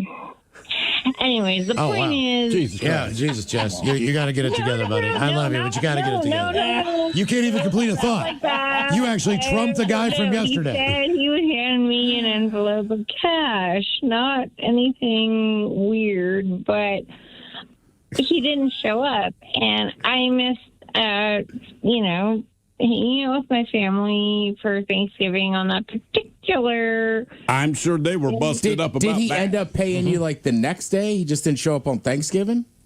No, okay, you guys don't have my last name or any of that stuff. No. Because this is... So did you know the question? basically, The question is, I got- Jess, did he eventually pay you for the day that you worked on the holiday? Yes or no? No, because I So did you get took fired? What he told me he would give me. I took the money out of the till, and I still had a job. Okay, well, working for free is the easy way to go. I'm sure he liked that. Well, she took the money out of the till. Yeah, she took the money. So she still got paid. She just paid herself. So she didn't get ripped off. None of those are scams. No. Not a single thing that she said Makes was a sense. scam.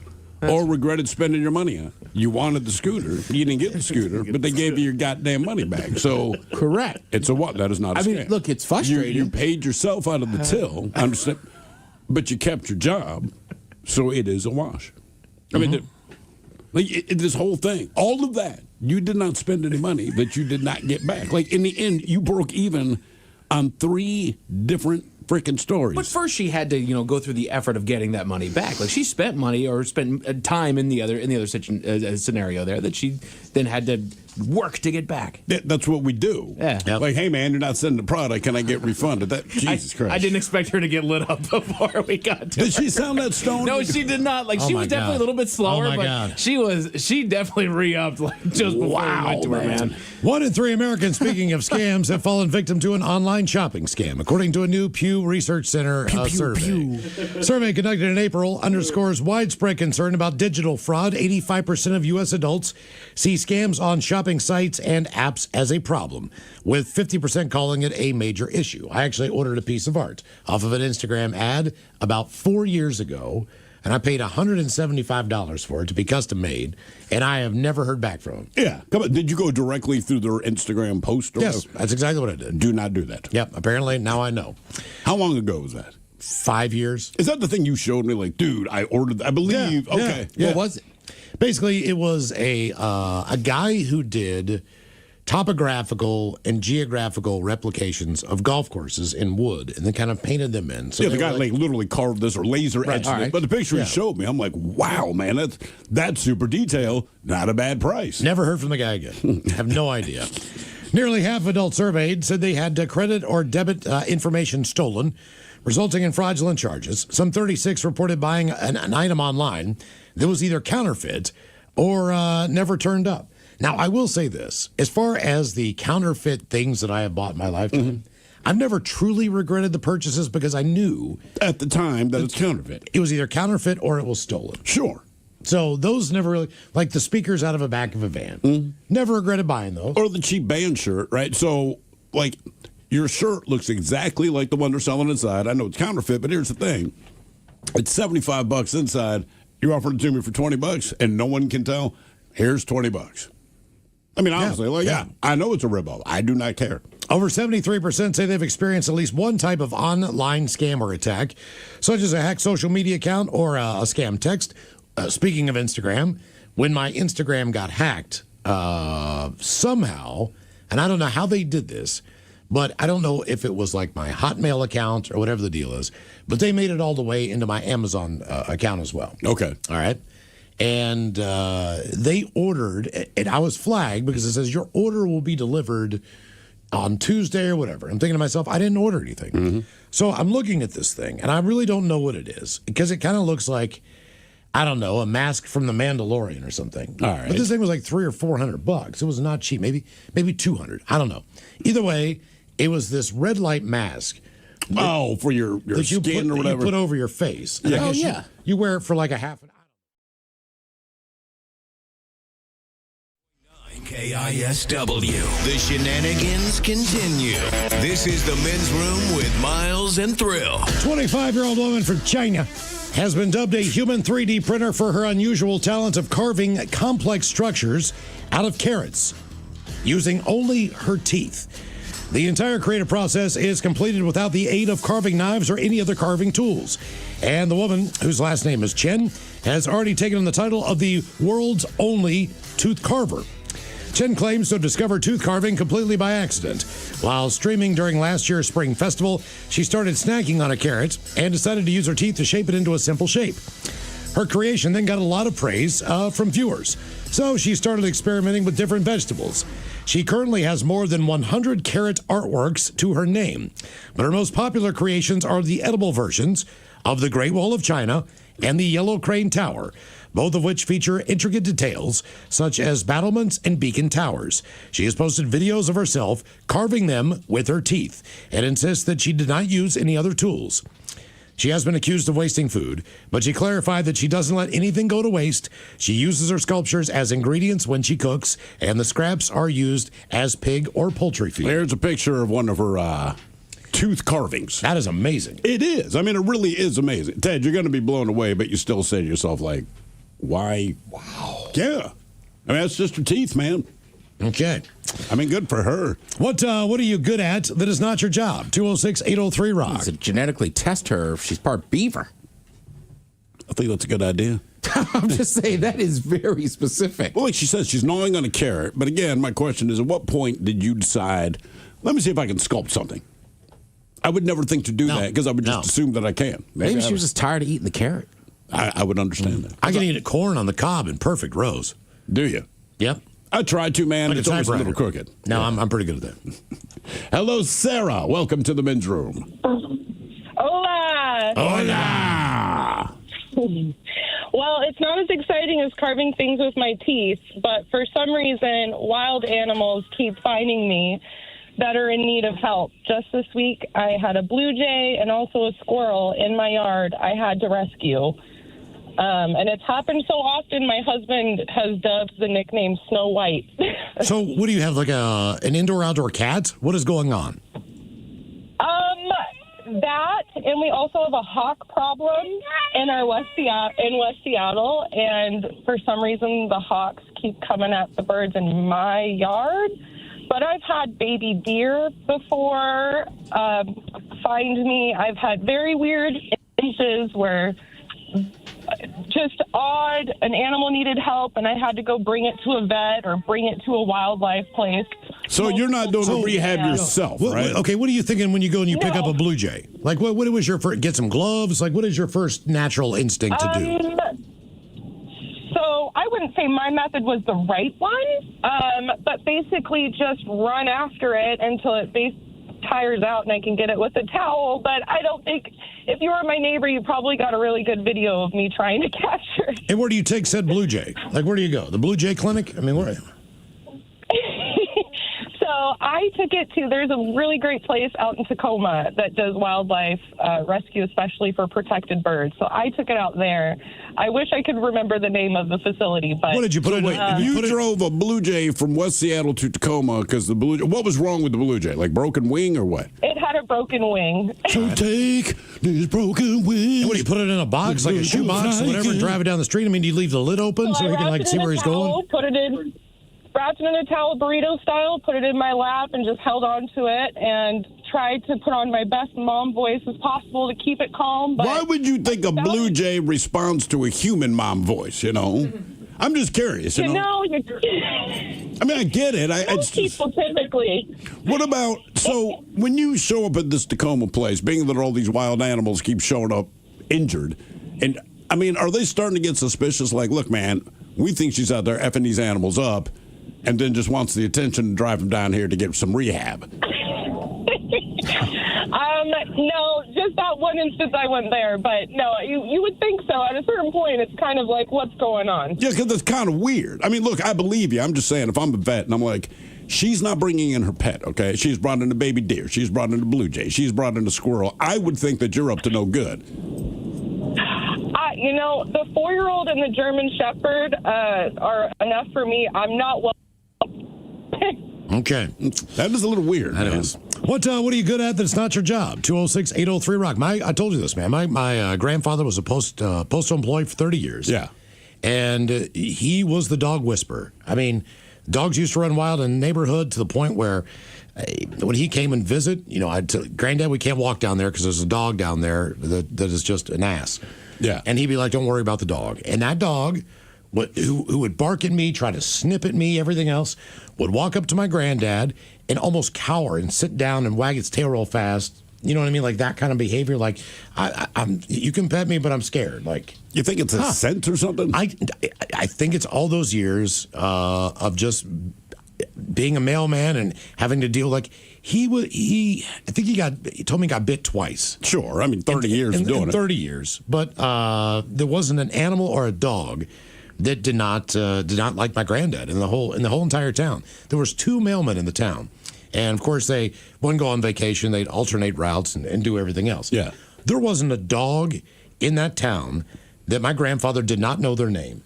He also knew... That helps. He also knew every single resident of every home in town. Whether you had kids, whether you had an elderly aunt living with you, he knew everybody based on the fact that it was his job. Mail was a big deal then, to get letters, to get mail, to get all that. It was everything. So it was just... I don't know, man. We would drive along, and he would tell you who lives in those homes, what they do for a living, any other personal information he wouldn't necessarily share. But he knew just by looking at the letter and where it was coming from, like, that guy's in trouble with the IRS. I was going to say, the mailman knows a lot. He knows, especially in a smaller town. Like, this is a subpoena. They would do that too. So he knew everything about everybody, because sometimes he'd have to get signatures on things just to ensure that it was delivered, so that they could say, like, look, this is proof that this was delivered. This is a legal document. You need to sign for this so that we can prove that it has been given to you. Yeah, certified mail, man. Exactly. Do you get any mail that is worth reading? And I don't mean like your birthday came up and someone sent you a card, but I realize when we go down and grab the mail, like, we have a couple of subscriptions you happen to see, but everything else goes in the jar. Even if it's a bill, my wife's already paid it, because at the time that they say you can post this bill, she's online and pays it. So by the time we get the paper bill, she's like, it's already been paid. So basically, they fill your mailbox with junk. Yeah. The only thing I take is bills in the Safeway Albertson flyer, and I'll bring that in. You are big on the Safeway. And open it up and just look and see what's on sale. Like, oh, hell, it's a hell of a deal on chicken thighs. I'm going to have to get there this weekend. You do get excited about that. Yeah. It really does. It sits at his desk at work, and he's like, dude, look at that. I'm buying the wrong beef. Check it online. Well, I know that, but That's not what he does. All right. You can read the newspaper online. I'd prefer the handheld version of it. I understand that, and I'm right there with like the paper or a magazine. Not so much the circulars for grocery stores. When I first had two very young kids, man, I got into the coupon world. Yeah, that'll do it. Man, times were very tight, and I got to the point where I would do a grocery run on a Saturday or Sunday, and I would hit 3 different grocery stores. To get their triple coupons? I would go to a place. They had a place called Weiss in the Baltimore area. They had another grocery store called Mars, which was a local one. Giant was another big one out there, which is a Kroger Corporation grocery store. But I had all the coupons. I was ready to rock. They'd send coupon books or like value packs with coupons. The value pack. Of course. So I'd take value those, pack man. was massive. That's all. Diapers, formula, all that crap, man. It's worth it. And I would come home and, I'd save $40 at this place. I'd save $35 at this place, blah, blah, blah. My wife would just go, yeah, whatever. She's got a trunk full of clothes. Yeah, She's not bringing in yet. So she's like. I mean, my Aunt Barbara, again, one of the nicest people you ever meet in the world.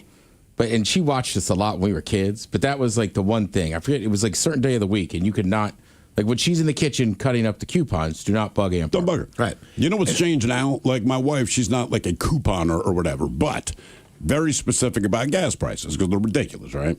So she's like, look, man, I will grocery shop at this grocery store because I get $1 off a gallon of gas, and then I will drive up north because you got to get out of King County. King County kills you the worst, right?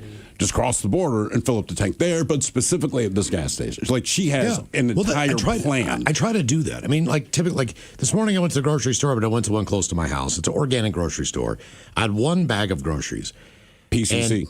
And it was $68, $67. It's ridiculous. If I just drove down to Fred Meyer, that bag of groceries would have been $30, $25.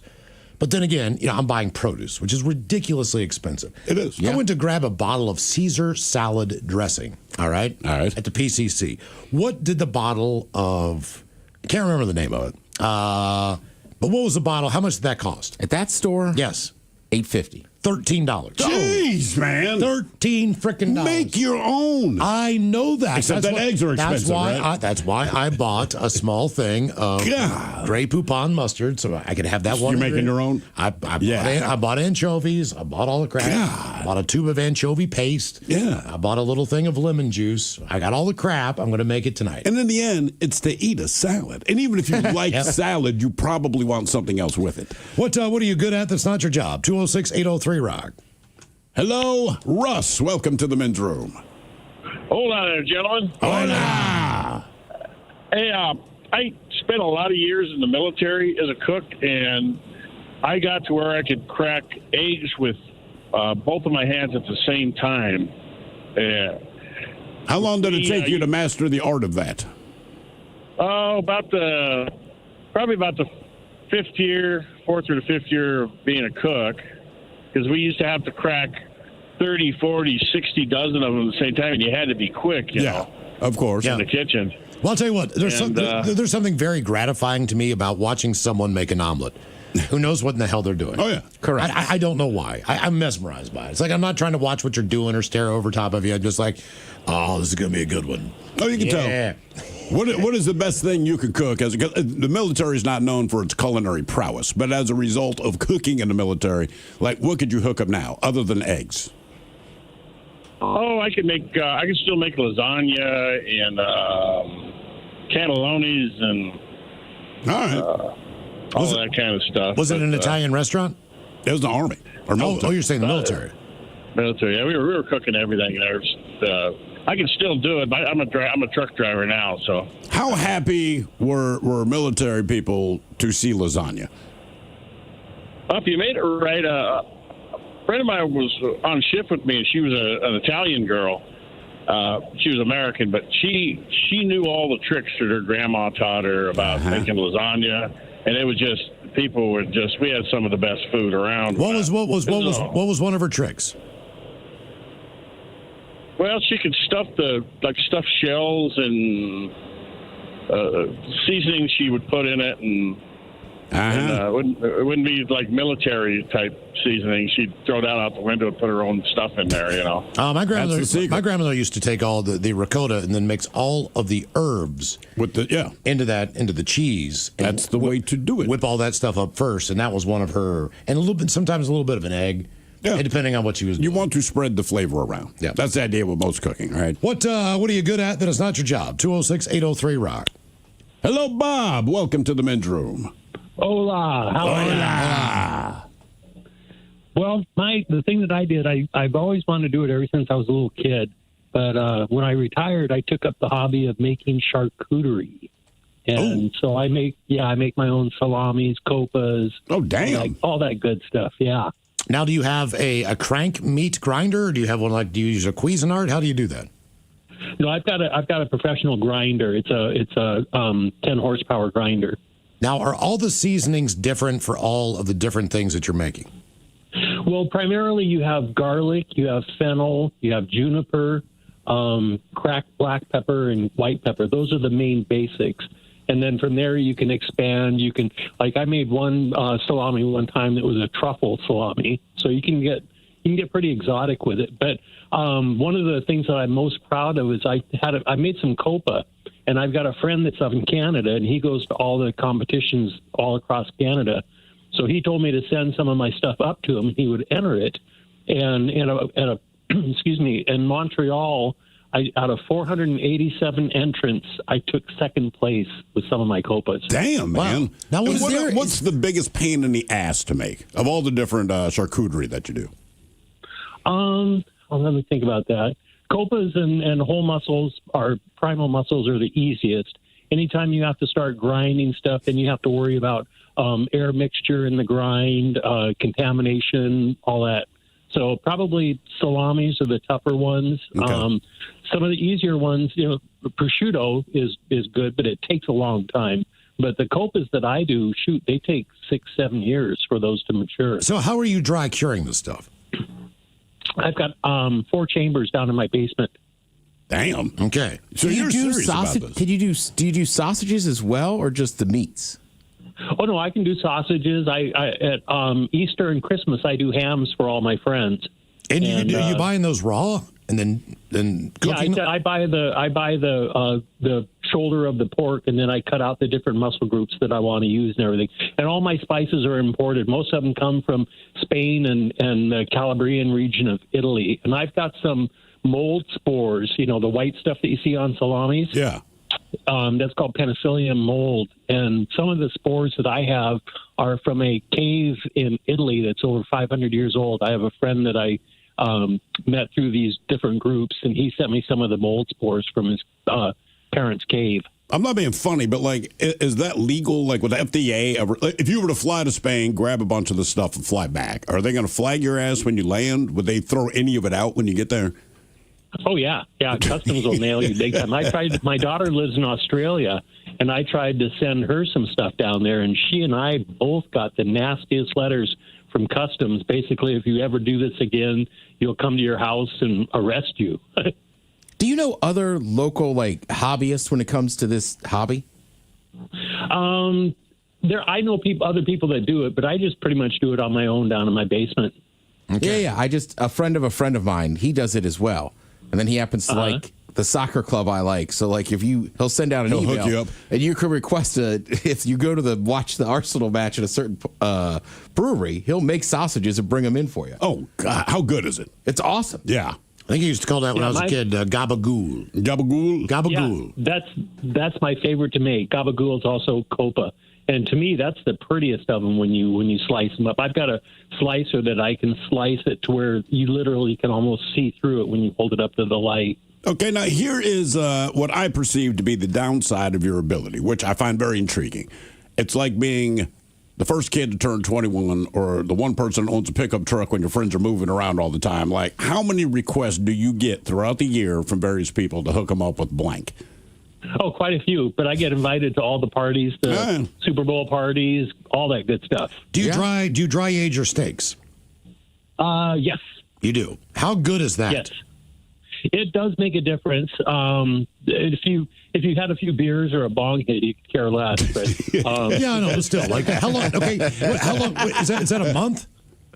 I dry age for about a month. Okay, and do you get them fatty so that you can cut all that crap off the outside of the cut? Oh yeah, because otherwise, if you're cutting meat off of it, you can use the meat in sauces and stuff, the hard stuff on the edges. But I would rather cut the fat off and save the meat inside. Yeah. Okay. That's fascinating. I'm breaking into your house. I'm just letting you know. Exactly. Specifically your basement. I'm here for the Copa. Copa. Well, I'm in Tacoma, so I'd love to share. So you guys, let me know, and I'll definitely hook you up. We'll bring the mustard. All right, man. I tell you, the guy I know that does it's unreal having a homemade sausage. Yeah. I mean, it sounds so good. I find it very intriguing. I just don't have the patience to do it. Even if you taught me how to do it, I'd be like, that's great. I'm never going to do this. Our question, what are you good at that is not your job? 206-803-ROCK.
Shortest St. Patty's Day parade, as it's Taryn's hometown. Yes, indeed. Which means her mom's going to be there. I don't know if her dad's band's playing or not. I don't know. Haven't got any updates yet, but either way, it's going to be a great time. So hopefully you can join us.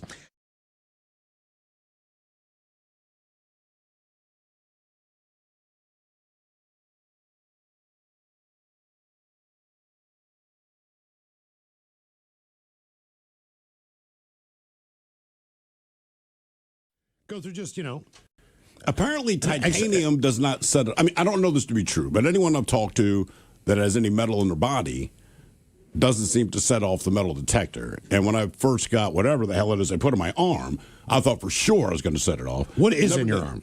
So what they explained to me, because when I cut my arm bad on glass, it severed the artery, right? So the artery, as they explained, first of all, that's why I lost so much blood. Honestly, it was like a horror movie, right?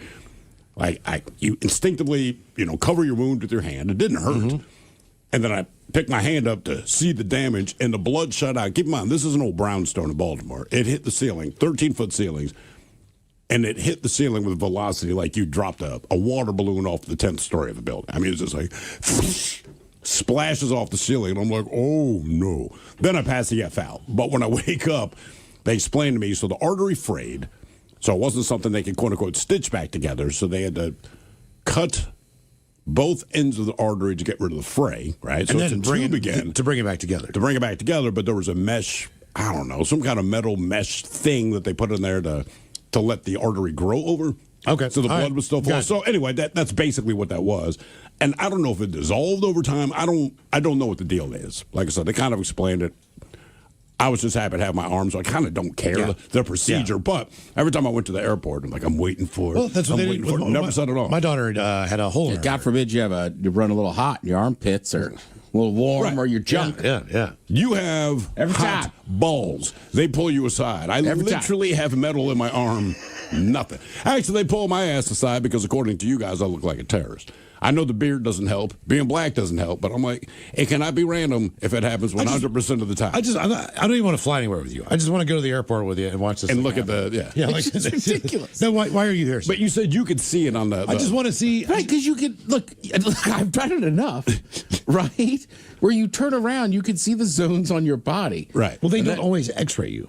Sometimes you just walk through the thing. If it's just a regular metal detector, you're right. If I get to go through that, it's fine. But if I go through the X-ray thing every time, and I can look at it, I can see the little red dot too. Can you step over? And I go, yeah. And at this point, you're right. I go, look, I got a hot piece. Right? And usually the guy will kind of giggle and just be like, I got it. And I yeah, I know. Back your hand. Go ahead. But just move it along. Do you ever, we all know where this is going. When you're in there and you put your hands over your head, do you ever jiggle it a little bit? I don't. I do. Why not? I'm always in leisure slacks, basically. Because they say don't move. No, look, I go there. The thing. No, I go there and just bang them off my thighs real quick. It just, I don't know. Gotta entertain yourself. I don't think I did do it again. God, I always hate that part. Because the one time the woman's like, "Do you have anything in your pocket?" I said no. She's like, "Are you sure?" I'm like, "I'm sure. I just checked my." Honestly, you just asked me to empty my pockets. That's what I just did. Well, if there's anything in your pocket, the machine's going to tell me. I was like, I understand that. I don't know what your suspicion. Let's do this. Sure enough, she's like, "Yeah, you're clean." I'm like, "What?" Yes. Why is this so weird, man? You freaking asked me the question. I said, "Yeah." Because look at you. And then you told me it's got to find out. I'm like, I know. And then there was nothing in there. What? Again, right? When we buried my dad at Arlington National Cemetery, they go, "Do you want to keep the shell casings?" We said yes. So when I left out of Dulles, I said, "Just so you know, there is shell casings in my bag. That's what it's from." Now, I don't know if they don't have set rules all across the airports. Maybe Dulles is close to Arlington. They're used to this. And the guy was like, "Oh, yeah, no problem." I said, "Cool." Then I went up to Boston, and then when I flew out of Boston, I mean, you would have thought they had caught, I don't know, something. Like somebody catch a smuggler. You're like, "Do not move," and they're like calling people over. He's the guy with the hot bees, right? I'm like, what else is in this bag? I'm like, there is 2 empty shell casings. I'm telling you, they're empty. And I think I went to just show her, and she freaked out. I was just like, all right, right, just do what you got to do. And then they stood there for 10 minutes and went, "Is this allowed? Is it not allowed?" And I just went, "Listen, I know you're the ones in charge, but what could a shell casing do?" Right. Am I going to throw it in the back of someone's head? Right. Yeah, exactly. There's no gunpowder. There's no bullet on it. Right. I don't know if you guys are familiar with how guns and bullets work. I would hope this you are. is worthless. Yeah. You could do a shot out of it. Yeah, I guess. Right. An airport shot. What do you need them for? I was like, I want to put them on my mantle. It's a memento, Jesus, man. what do you what else would I Just want it buried my for? dad. Leave me alone. God almighty. What is in or on your body that you weren't born with? 206-803-ROCK. Hello, Christine. Welcome to the men's room. Hello, my knee. Hola. Well, in 2015, I was something happened, but then they threw me over the bridge in Tacoma, over off by Yakima. Whoa. What do you mean they? Who? Time out. You said someone threw you off of a bridge. Did I hear that correctly? Yeah, it was a long night of being, dismantled and debauchery, not my joys. And shit. I mean, you knew it was coming. Finger on the button. Colors, here are the 7 words you can't say on the radio. KISW and KISW HD1 Seattle. All is live on the free Odyssey app. From the Pinky's Plumbing Studio, you're in the men's room. Text the guys at 206-803-ROCK. Taryn Daly, Steve Mix from the Daily Mix Morning Show coming up. We're going to sit and spin today. We've got the most popular hair metal band for each letter of the alphabet. Mike will give us the letter. We'll try to guess the band associated with the best hair metal band with a letter that starts with that name. Okay, so this has been bugging me all day. Again, hair metal on the surface, again, it was more how you dress. There was always a similar sound, but it was how you dress. But then I think of a band like Tesla. Were they hair? No, I don't believe in my mind, I don't think they were. I think they were a better different and genre. more musical. Right, it's like the Black Crowes. Yeah, they were kind of the Black Crowes of that era, but they still had the big hairspray hair. I mean, they still had the look. They still want to get chicks. But they weren't hair metal. Okay. To me, that's But does more... Loudwire know that? That's all I'm saying. To me, that's more of an L.A. influence thing that's spread across the country. Tesla? Oh, you mean hair metal? Yeah, absolutely. That was just that was the stage. It's very L.A. Very L.A. Most popular hair metal band for each letter of the alphabet coming up. I mean, spandex, teased out hair. The big hair. All the fun stuff. There was a time, so like all the dudes that not all the dudes that liked rock. A lot of the dudes that liked rock music at that time, hair metal dominated. And so they would tease out their hair, right? And it was all hairspray and all this. So a club called Hammerjacks in Baltimore got pretty much every hair metal band that came through town. And it was notorious for that. They did great business. This is when you could still smoke inside. And they had a bouncer that stood outside of the men's and women's bathroom. And if you had a cigarette in your hand, they said, either you got to smoke it or you got to put it out because there was so much hairspray. It's not a joke. So much hairspray in the bathrooms. Because everybody, look, if you went to Hammerjacks, you were getting laid at the end of the show. And everyone made it a point to look good through the whole thing. So they would not let you into the bathroom with anything combustible. Yeah. Yeah, seriously. I'll tell you this. In my mind, the inspiration for that genre of music, because at the time it was fun. It was It was hair, but it was fun music, was Van Halen. Van Halen went out, and not that they replicated the sound, but they just took the spirit of fun. David Lee to the Roth stage. kind of created that. I mean, look, you can like David Lee Roth or not. There was no one doing what David Lee Roth was doing when Van Halen hit. Sit and spin coming up. Our question, what are you good at that is not your job? We've got a couple comments here. Ola brethren, when we haul something on a trailer or at the campsite, seems that there's always something that needs to be tied up or down. And I'm pretty good at tying rope knots, such as a hay hauler, over and under, half hitch, clove, double clove, etc. By the way, thank you to the Ginger Midget for bringing me a 6-pack of the new Men's Room Red. Oh, nice. From Black Raven. I just want to add, as far as knots go, I can tie my shoes, and then I can accidentally create the knot that every little kid gets in their shoes and asks their mom to get out. How many knots do you remember, Miles? Oh, slip knot, bolan, square knots. What are the uses? 2 half hitches. So the square knot, that's for attaching 2 ropes to each other. Okay. The bowline knot, that's for basically creating a lasso, if you will. All right. Now you can do that as, the rescue usage that they give it to you is if you're out in the water and whatnot, somebody throws you a rope, you can tie it around yourself and just quickly strap yourself to it. Best knot tires just as far as a hobby or fisherman. Yep. Oh, for sure. Just fisherman's knots, all the boating knots that you need to tie and all that Top stuff. line hitch allows you to cinch it up. What's the one that the Klan liked? We call it a noose, but it has to be a knot of some kind. That was a hitch of some kind. Knot?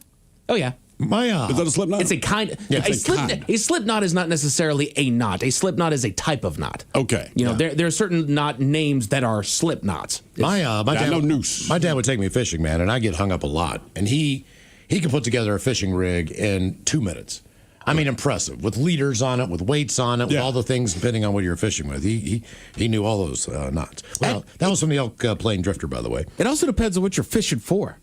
Like when I grew up, like the little fake lakes or ponds, we just always use like rattle traps. Yeah. So you'd already just have that little thing knotted at the end, so you just clipped on stuff. Right. But then when I moved out here and tried to go like trout fishing, I was like, oh, we got to actually, you got to do tie something. this. Yeah, I got to tie this knot on. Sometimes you need a steel leader depending on how big the teeth are on the fish.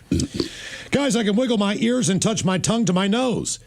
That from Lacey and Bremerton. You should definitely show up at our event sometime and show us all those tricks you got. You can't tell a guy you can touch your nose with your tongue because every guy, we're all thinking the same thing. I hope you know that. Right. I used to be able to flick a bottle cap 50 feet. I never got good at that. I don't know if you can like do that. playing caps. Yeah. Absolutely. What else? I can professionally detail cars and make a ton of money in the summer. Good on you, man. All right. Yeah, that is a great skill. This is from Angela. I'm really good at being overdramatic, and that's not part of my job. Another. I can repair Angela, I respect the admission, yeah. I can repair small engines, lawnmowers, old motorcycles. I can get it running usually in just a couple of hours. All right. That's a good skill. I can drive a 3-on-the-tree manual transmission pickup truck. I used to be able to drive one of those. It was a van, though, and man, those gears jam all of the time. I can ride a unicycle. There we go. Can you have sex on it? Probably not. Another. I've been able to completely break down and butcher a chicken since I was 10 years old. Started breaking down deer and other large game when I was in high school. I'm a girl, and that was back in the 80s, which was not a girl thing to do. And one more. This is Jason from Everett, and what I'm good at, that's not my job, I make cannabis whiskey by scratch. Okay. I like where your head's at. Our question, what are you good at that is not your job? 206-803-ROCK. Hello, Luke. Welcome to the men's room. Hola, gentlemen. How are you guys doing? Hola. Doing well, Luke. Okay, well, honestly, I got a big kick out of you trying to get Mike to do the cursive stuff. But anyways, this is these two things kind of go hand in hand. Basically, I can write fictional stories. I've been trying to hone that craft since I was probably 7 years old. And similarly, I've been trying to perfect my skills of drawing. So, because I hope to either one day create my own original manga series or get a job at Sega as a character or concept artist so they can work on the next Sonic game, Well, what's stopping you from self-publishing your own manga comic? A buddy of mine, he's a very good comic book artist. He's not working for Marvel or DC or Image. So what he did was drew every comic he could think to draw and self-publish it. And they were actually really good pieces of work, man. Well, basically, I still have yet to get past the second draft of this first 10 chapters of my manga series script. Basically, the way I've been told is that you got to come up with a script before you start actually drawing out the actual panels themselves. That is correct, yes. And whenever I have a writer's block, I just switch over to try and do character designs, vehicle designs, and environmental designs. I still have yet to master creating vehicles and man-made environments, but you get a little bit better every day as long as you make some time to do it. How many hours in a day do you spend practicing or writing? Honestly, maybe 5, give or take. Wow. Okay. Although I will admit I do forget to eat dinner sometimes, so that can be problematic. Well, you got to leave that up to your brain to remind you that you're hungry. It's like forgetting to breathe. You kind of hope that your brain just kind of takes it over. And what do you do for a living? Oh, well, like I mentioned before, I've been trying to send out a bunch of job applications to either Fred Meyer, Kroger, or Albertsons, but I'm still waiting to hear back. And in the meantime, I've been trying to help my grandparents move to another house, and I figured that wouldn't hurt to put on my resume. No, yeah. Helping others is not a bad thing, man. What are you good at that's not your job? 206-803-ROCK. That's basically what you do in a grocery store if you're not stocking something. Yeah, it's an aisle 4.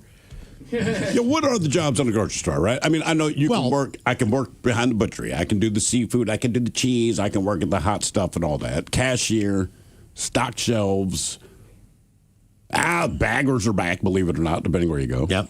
Which always blows my Miles mind. is right, though. Like, sometimes, like, you know that person is just cutting through, but you'll still stop and be like, I cannot find what aisle's it on. Please help. It is amazing. They always know. They always know. No matter what they do. It's an aisle 4, man. I did not realize that our local grocery store had baggers because they didn't always. All right. So I'm there with my wife, and I never want to be at the grocery store, but we're there, and I'm on that. She's going to pay. I'm on the bottom side of the conveyor belt, and this weird-looking woman walks over, grabs a bag, and starts grabbing my stuff. And I'm like, can I help you? You're talking about your groceries? Yeah, my groceries. Oh, okay. Yeah, yes, my groceries. Hey, now. But she's grabbing. Hey, welcome to Albertsons. She's putting in a bag. Handful of that. I'm like, can I help you? She's like, no, I got it. I'm like, these are my groceries, ma'am. She's like, I'm bagging them for you. And I'm like, wait, do you work here? She's like, You yes. really don't go into a grocery store. I don't. I did because there was a time you bagged your own crap. I didn't know, man.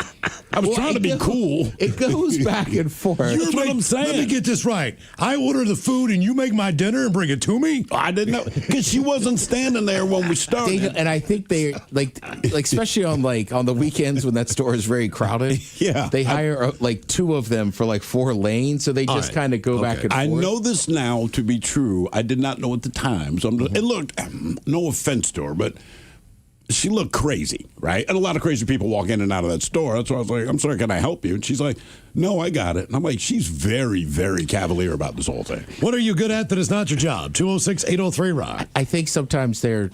I know, Ted. I know this now. Oh. I pieced it all together. Okay. This was a couple of years ago. I felt very bad when trying to make sure everybody gets a job. I get it.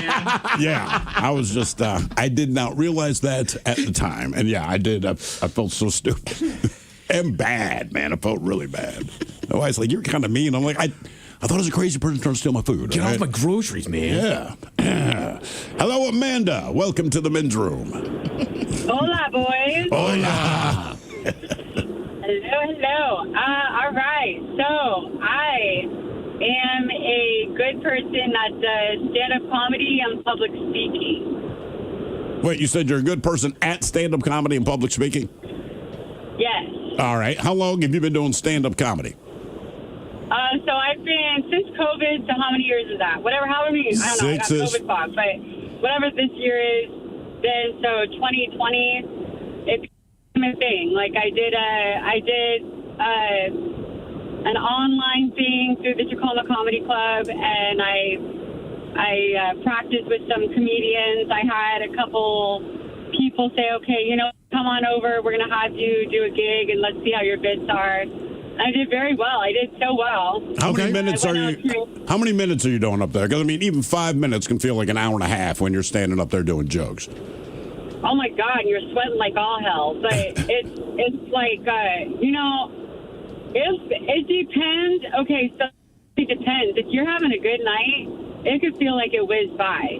But if you are like getting no laughs, or like people are just zombie looking at you, then you're like, oh God, when am I getting? Show me my light. Like, let's go. Let me ask you this. All right, if we do a men's room world tour event, I was getting ready to ask the same thing. We've got one planned. Would you get up on stage and do as many minutes as you want?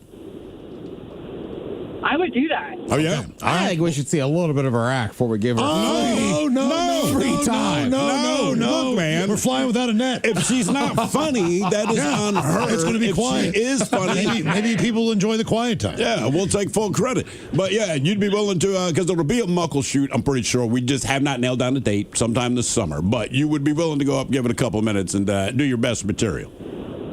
I would be willing to do that. Heck yeah. Yeah, 1,000 times over. I think that would be a blast. Now, there used to be a place in Fremont that would do it. Now there's a place up in Wallingford, and they have a stand-up amateur time, right? Open mic. And the one thing that I noticed, especially about amongst the people who do it, because it's on a weekly basis, you need to have new material every week because basically those people are your audience. So you can't go up there and keep doing the same crap you did last week or 2 weeks before that. So you just need to be able to come up with 5 minutes of original stuff if you're going to go up there, because the other the other comics or the other people who are doing it, they just want that much out of you.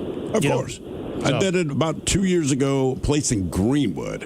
I had a couple beers in me, and I did not know that that's what they were doing that night. And some of them were funny, some of them really were not. But I'm like, F it, man, I'll go up there. And it was great. Yeah. I did really well. Like, all right. But to your point, because one of the comics came outside, I'm smoking, he goes, dude, you should come out and do it more. I said, everything that I just told you, every joke I cracked, is what I've got. I was like, seriously. I was like, look, I can be funny for 5 minutes once in that kind of environment. I'm done. I'm back to the bar. You should write more material. I'm like, that's not where my brain is, man. Like, I got other things going on, but thank you. So it felt good, but now I know I'll never do it again. What are you good at that is not your job? 206-803-ROCK. Open mics are tough, dude. And it really just depends on what the audience is. That's it. And what the venue is. Some of them, like, especially in comedy clubs, like, people will still go just to watch open mic nights. But they have fun. Right. But sometimes when it's in like a local bar, which I have done, it's tough. What this is, yeah. Because there's just people sitting there at the bar. They did not come to see they did comedy. not come to hear amateurs do comedy, right? So, but I give the people that do that, I give them a lot of credit for having the guts to do it, because, Dad, you nailed it. If they're at a comedy club, they're ready to laugh. Yeah. So you can be kind of funny and they'll laugh more. At the bar, you kind of get this side. It's like when you don't know it's karaoke night. Yeah. You're just like, oh, Jesus Christ, really, man? But you're trying to make eye contact. But like I said, some were funny, some were not. This guy says, my weird talent is my ability to project pretty much exactly when I will be somewhere. For example, it can be 9 a.m. My wife and I are out on a hike. Then we need to swing by the grocery store, run by the house, drop everything off, shower before we go meet some friends. I can somehow predict when we'll be done and at their place within about 15 minutes margin of error, without fail. I don't know what the hell is in my brain, but probably a good sign my ass is on the spectrum. That from Irish. Irish, I will say this. Being in radio, typically we have a pretty good idea how long the break is going to be, how much time we have off. Even if you have to take a crap, man, the first question, Mike, how long is the song? Mike will say 4 minutes and 25 seconds. Cool. And you got 4 minutes and 25 seconds to go in there and get it done. And mentally in your head, very rarely has someone been stuck in the bathroom. Someone will get up in the middle of a segment. That's different. And have That's to leave. an emergency. That is an emergency. But when you know you have time and you plan it, whatever it is you need to do, we have some kind of a weird clock. At least I do. Because that's all we do. Having a pretty decent idea of how much time has elapsed. All the time. It drives my kids crazy because they can be doing anything, and I'll tell them how long they've been doing it. How do you know? I'm like, I just know, man. It's and again, it's just from radio. It's kind of built in. There was one time, because sometimes I'll even land one during the break, right? You'll see me sprinting out of the room. We know and what's I'm up. going. Ted followed me in one time, and I remember I was sitting down, and he came in, and by halfway through it, and we still had 5 minutes left in the break. But as I was going, I was like, Ted, can you back me up on this, man? I'm gonna go over time on this one. It is odd, and yeah. Like I've been sitting in there and just like I don't know how to explain it. It's like, oh, I took too long. You do know. You know what I mean? Even before the show today, I was like, how long do we have before we're going to hit Mike? And she said, we have 1 minute. Normally, I would wait, but I had to pee really, really bad. So I did sprint to the bathroom, got it out, washed my hand. And that was the thing. I'm like, do I not wash my hands? Because I know I'm up against it. And basically, as I'm running back into the studio, it was the top of the show today. Ted already has the door open. Like, okay, here it comes.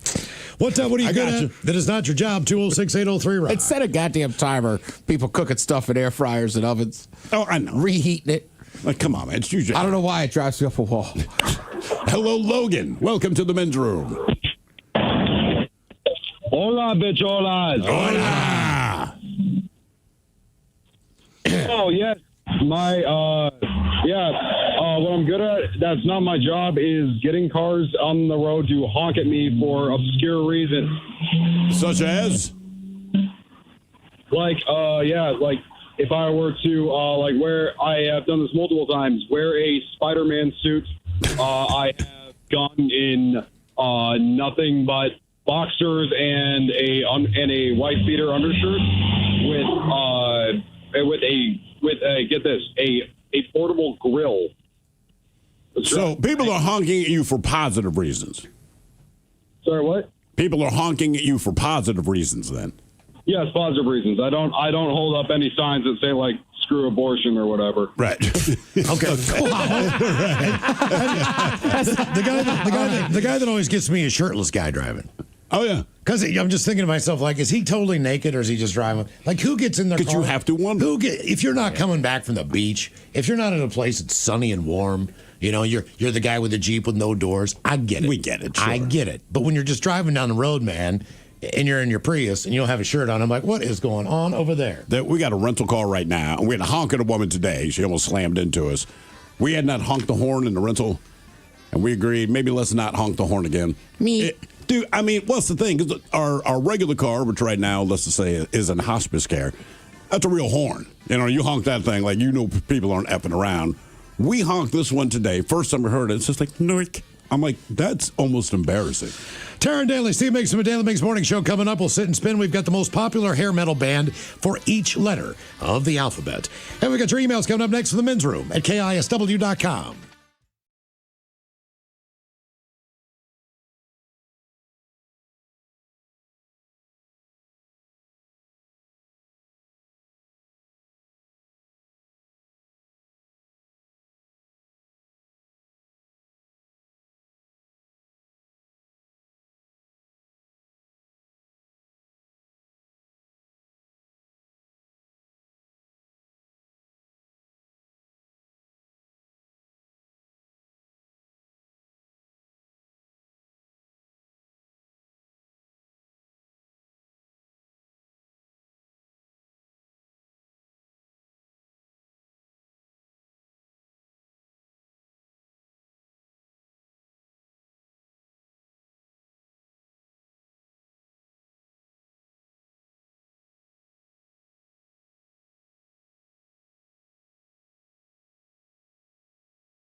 From coast to coast and around the world.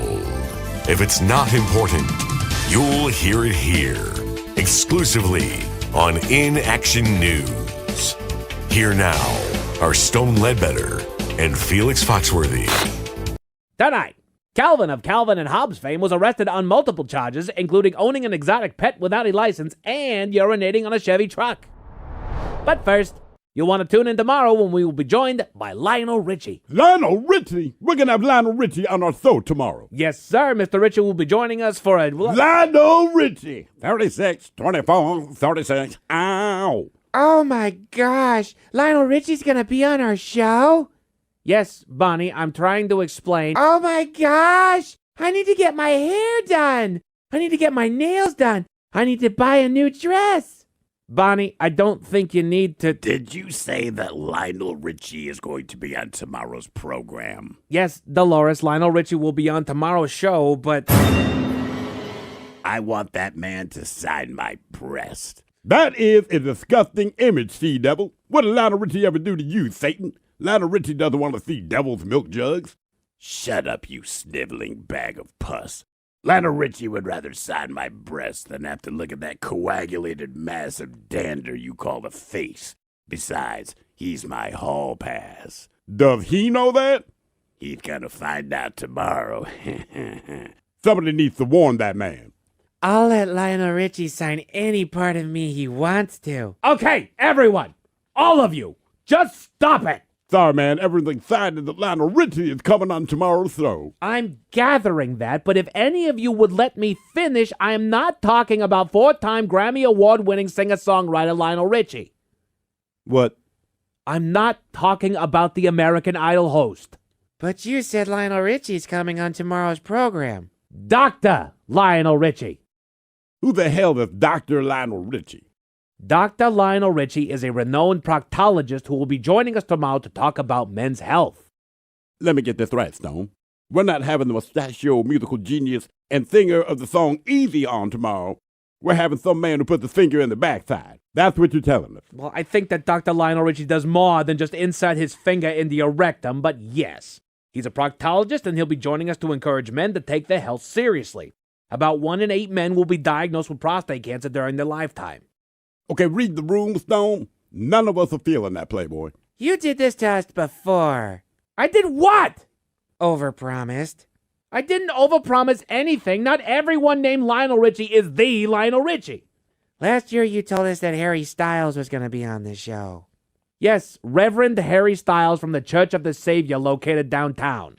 There was also the Meryl Streep incident. Professor Meryl Streep from the International Institute of Technology. Yes, and as I recall, she just cracked the code for faster-than-light travel. Yeah, good for her. We thought you meant the actress. You did the same thing with Ryan Reynolds.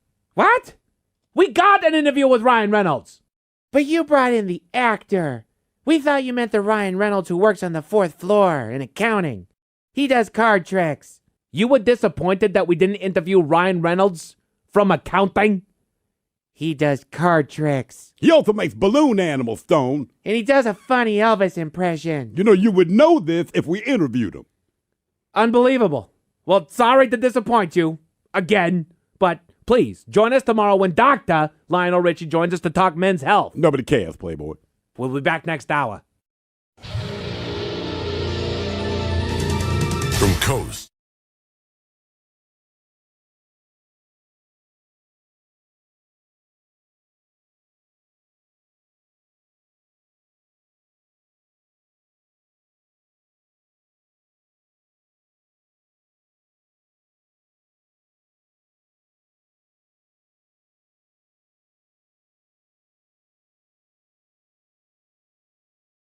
Threw me over, right?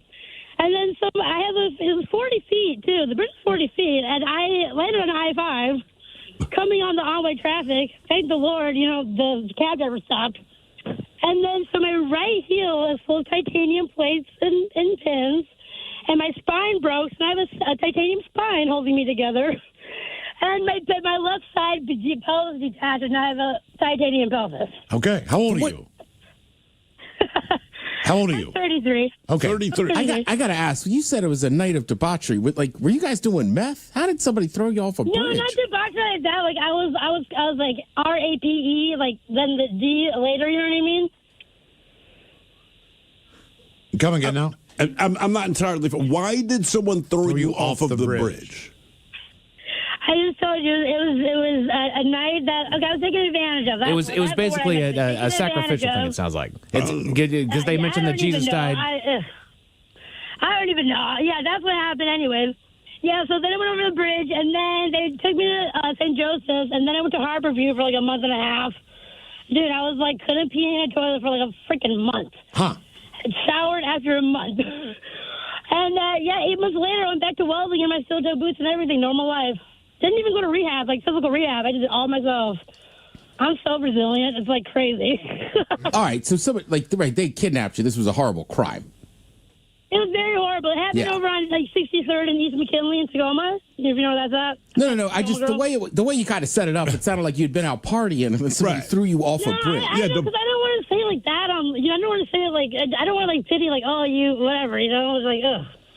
It happens. I'm a girl. It doesn't happen. Exotic looking. People don't just throw people off the bridges. I know it shouldn't happen. It's terrible, but I'm like, I survived, guys. That's the big point. Do you remember? Do you remember falling off the bridge? Do you remember flying through the air or anything like that? No, I remember like went back, and like I did a couple flips, and then I landed on my feet. Has laughed. I was like, boom, boom, boom. My head didn't laugh, but like freaking, I only got a couple stitches on my forehead. So thank Jesus, like my skull's still great. Yeah, it sounds that I'm over way. here, like, yeah, thank you. I'm BA. I'm BA. Okay, all right. Wow. Well, I'm glad you're alive. Okay. That's Thank you. Good absolutely. Lord, man. Yeah. Wow. Yeah, I knew that one would be fun. I feel terrible for her. Yeah, I just want to say to Dr. Hellbilly on YouTube, you are 1,000% correct. Yeah.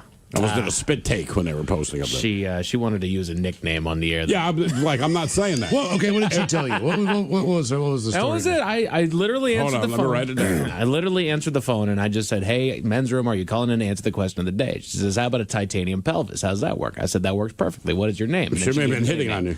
Then she gave me the nickname. And that's the name. That's the nickname that she wanted me to say. Oh my God! I'm not saying that. She said it so matter of factly. Oh my God! The same way that she mentioned getting thrown off of Tacoma Narrows Bridge, which apparently is a fairly common thing. It happens. You know, I've lived down there. It happens. Your name is the N-bomb. Yeah, no. That would be like, no. People have called me that, but it is not my nickname. Yeah. I just wonder. What is this? I'm good. Did you see? Yeah. Saw it. I know. Saw it. I know. I was like, okay, I don't think we're going to use that name. Because Mike just got it pointed at the screen. I read it and opened his mouth to him. I'm not saying that. Not since Ted's got a better one.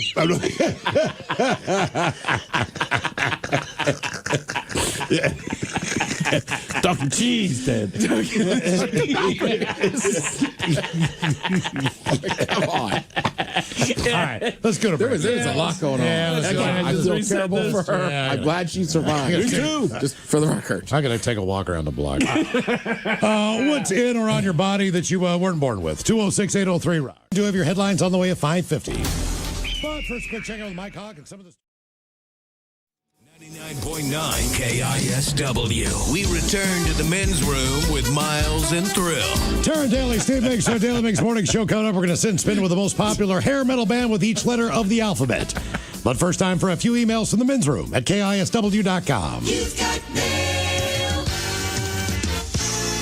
You've got mail. Jump right to the birthdays brought to you by Men's Room Roasted Red Salsa from San Juan Salsa Company. Dip responsibly. Ola Macholas, want to wish my son JJ a very happy 15th birthday. Both love the show. Gonna get a fart montage. You like that.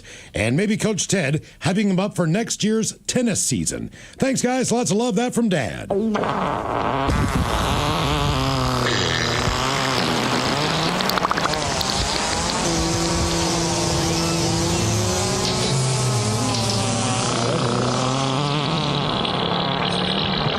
You like that? You like that? All right, Coach doesn't know a ton about tennis, but what I do know is this. If you're 15 years old, happy birthday. Keep working on that backhand. Word on the street is you got a strong forehand. You can work on that serve, the backhand. It's okay to use two hands on that. If you got long enough arms. Okay. Gotta be strong. Guys, want to wish our son Gino. Gino! Happy 30th birthday. Big fan of your show. Always listens to the birthday shout outs. Could he hear from the captain? Get a fish sandwich and the dirty Germans. Thanks, guys. Appreciate it. That from Christine. Do I get a fish sandwich? Ooh, well, ahoy there and happy birthday. Let me ask you this on your own birthday there. You ever smoke dried skin flakes, paprika, and a little bit of Sensodyne toothpaste out of a hobo shoe? No? Well, tonight's the night to give it a try. Crunch berries. Yeah, listen to the captain. That's what we call an aphrodisiac. Yeah, I like this. It's Gino. Yeah. I'm going to show him my Dino. I want to find this G-spot on Gino. Holy guys, today's my 36th birthday. Can I get a fish sandwich? Coke Ted hyping me up for a big weekend. And the dirty Germans talking about my wiener dog named Moose. Cheers, fellas. That from Robert in Tacoma. A fillet of fish sandwich. All right. Robert, you want to get fired up for this weekend? Here's what you do. Get your booze, get your drugs, get all set up, and then you're going to watch Kentucky Derby, man. We're running fast. We're running on speed. And that's what those horses do. Yeah, it's funny you named your wiener dog Moose. I named my wiener Moose. Yeah, you know, sometimes mooses are tiny. Yeah. Yeah. Is there a famous dog named Moose? Yes. Who's the famous dog named Moose? The dog from Frasier, Eddie. His name was Moose. Hey, he's tiny. That's his real name? His name is Moose. Huh. Yeah, was Moose, I'm sure. Yeah, he was a sexy dog. It's R.I.P. All of it, y'all. Let's get a birthday shout out for my beautiful wife, Stephanie, celebrating her 37th trip around the sun. Thank you for being such an amazing wife, mother, and all around badass. Love you, babe. Could you get a good old fish sandwich? And the Dirty German's talking about how she's getting another dog for her birthday. Thanks, guys. That from Niall. I'll have a fish sandwich. Yeah, I get the feeling the dog you're getting for your birthday goes back to the wiener dog. Yeah. Either way, there's going to be lots of doggy things happening this week. Yeah, yes. Hey, guys, for my 43rd birthday, I would like the captain telling his favorite kayaking story. Dirty German's wishing me a filthy birthday in West Virginia, Miles. Talking about wrestling. Thanks a bunch. That from Brandon. Ooh, well, ahoy there, and happy birthday, Brandon. I didn't know that you knew that the old Capitan like to go kayaking, but I'll tell you what, one of my favorite things is to hang out with Aunt Jemima. Spend time with the man in the boat. Crunchberries. Yeah, once again, the captain is tracking. I, too, enjoy the man in the boat, as long as the man in the boat is on the woman. Yeah. I also found that word canoe. Yeah. Yeah, canoodling. Yeah, if used, it's a correct way. All they do is just talk and talk and talk. I'm going to do this to such and such, and I'm going to get such and such. All I want is some wrestling. All right, guys, here you go. Happy, happy, happy birthday. Happy, happy, happy birthday. Happy, happy, happy birthday to you, to you, to you. BG. Ya's a Dirty Germans brought to you by Men's Room Original Sausage. Available through Uli's World Famous Sausage, mensroomlive.com, and other fine retailers. Mmm, Schweinefleisch. Yes, friends, it's time. Sit.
Well, thank you, Miles. ATG Entertainment has launched a solo seats initiative designed to make going to the theater alone feel less intimidating.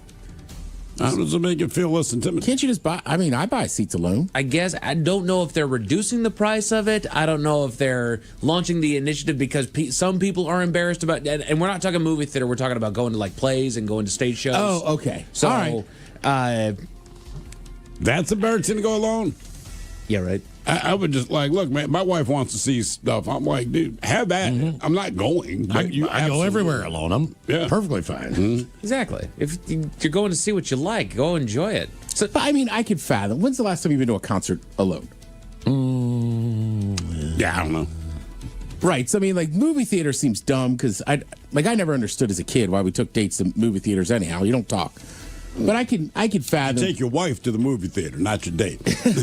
I can fathom people being awkward because if you're in somewhere where there's other people, like they're I don't know. I don't know. I feel like, for whatever reason, though, I feel like if you're at like a play or a Broadway style performance, a musical, like to me that wouldn't be weird.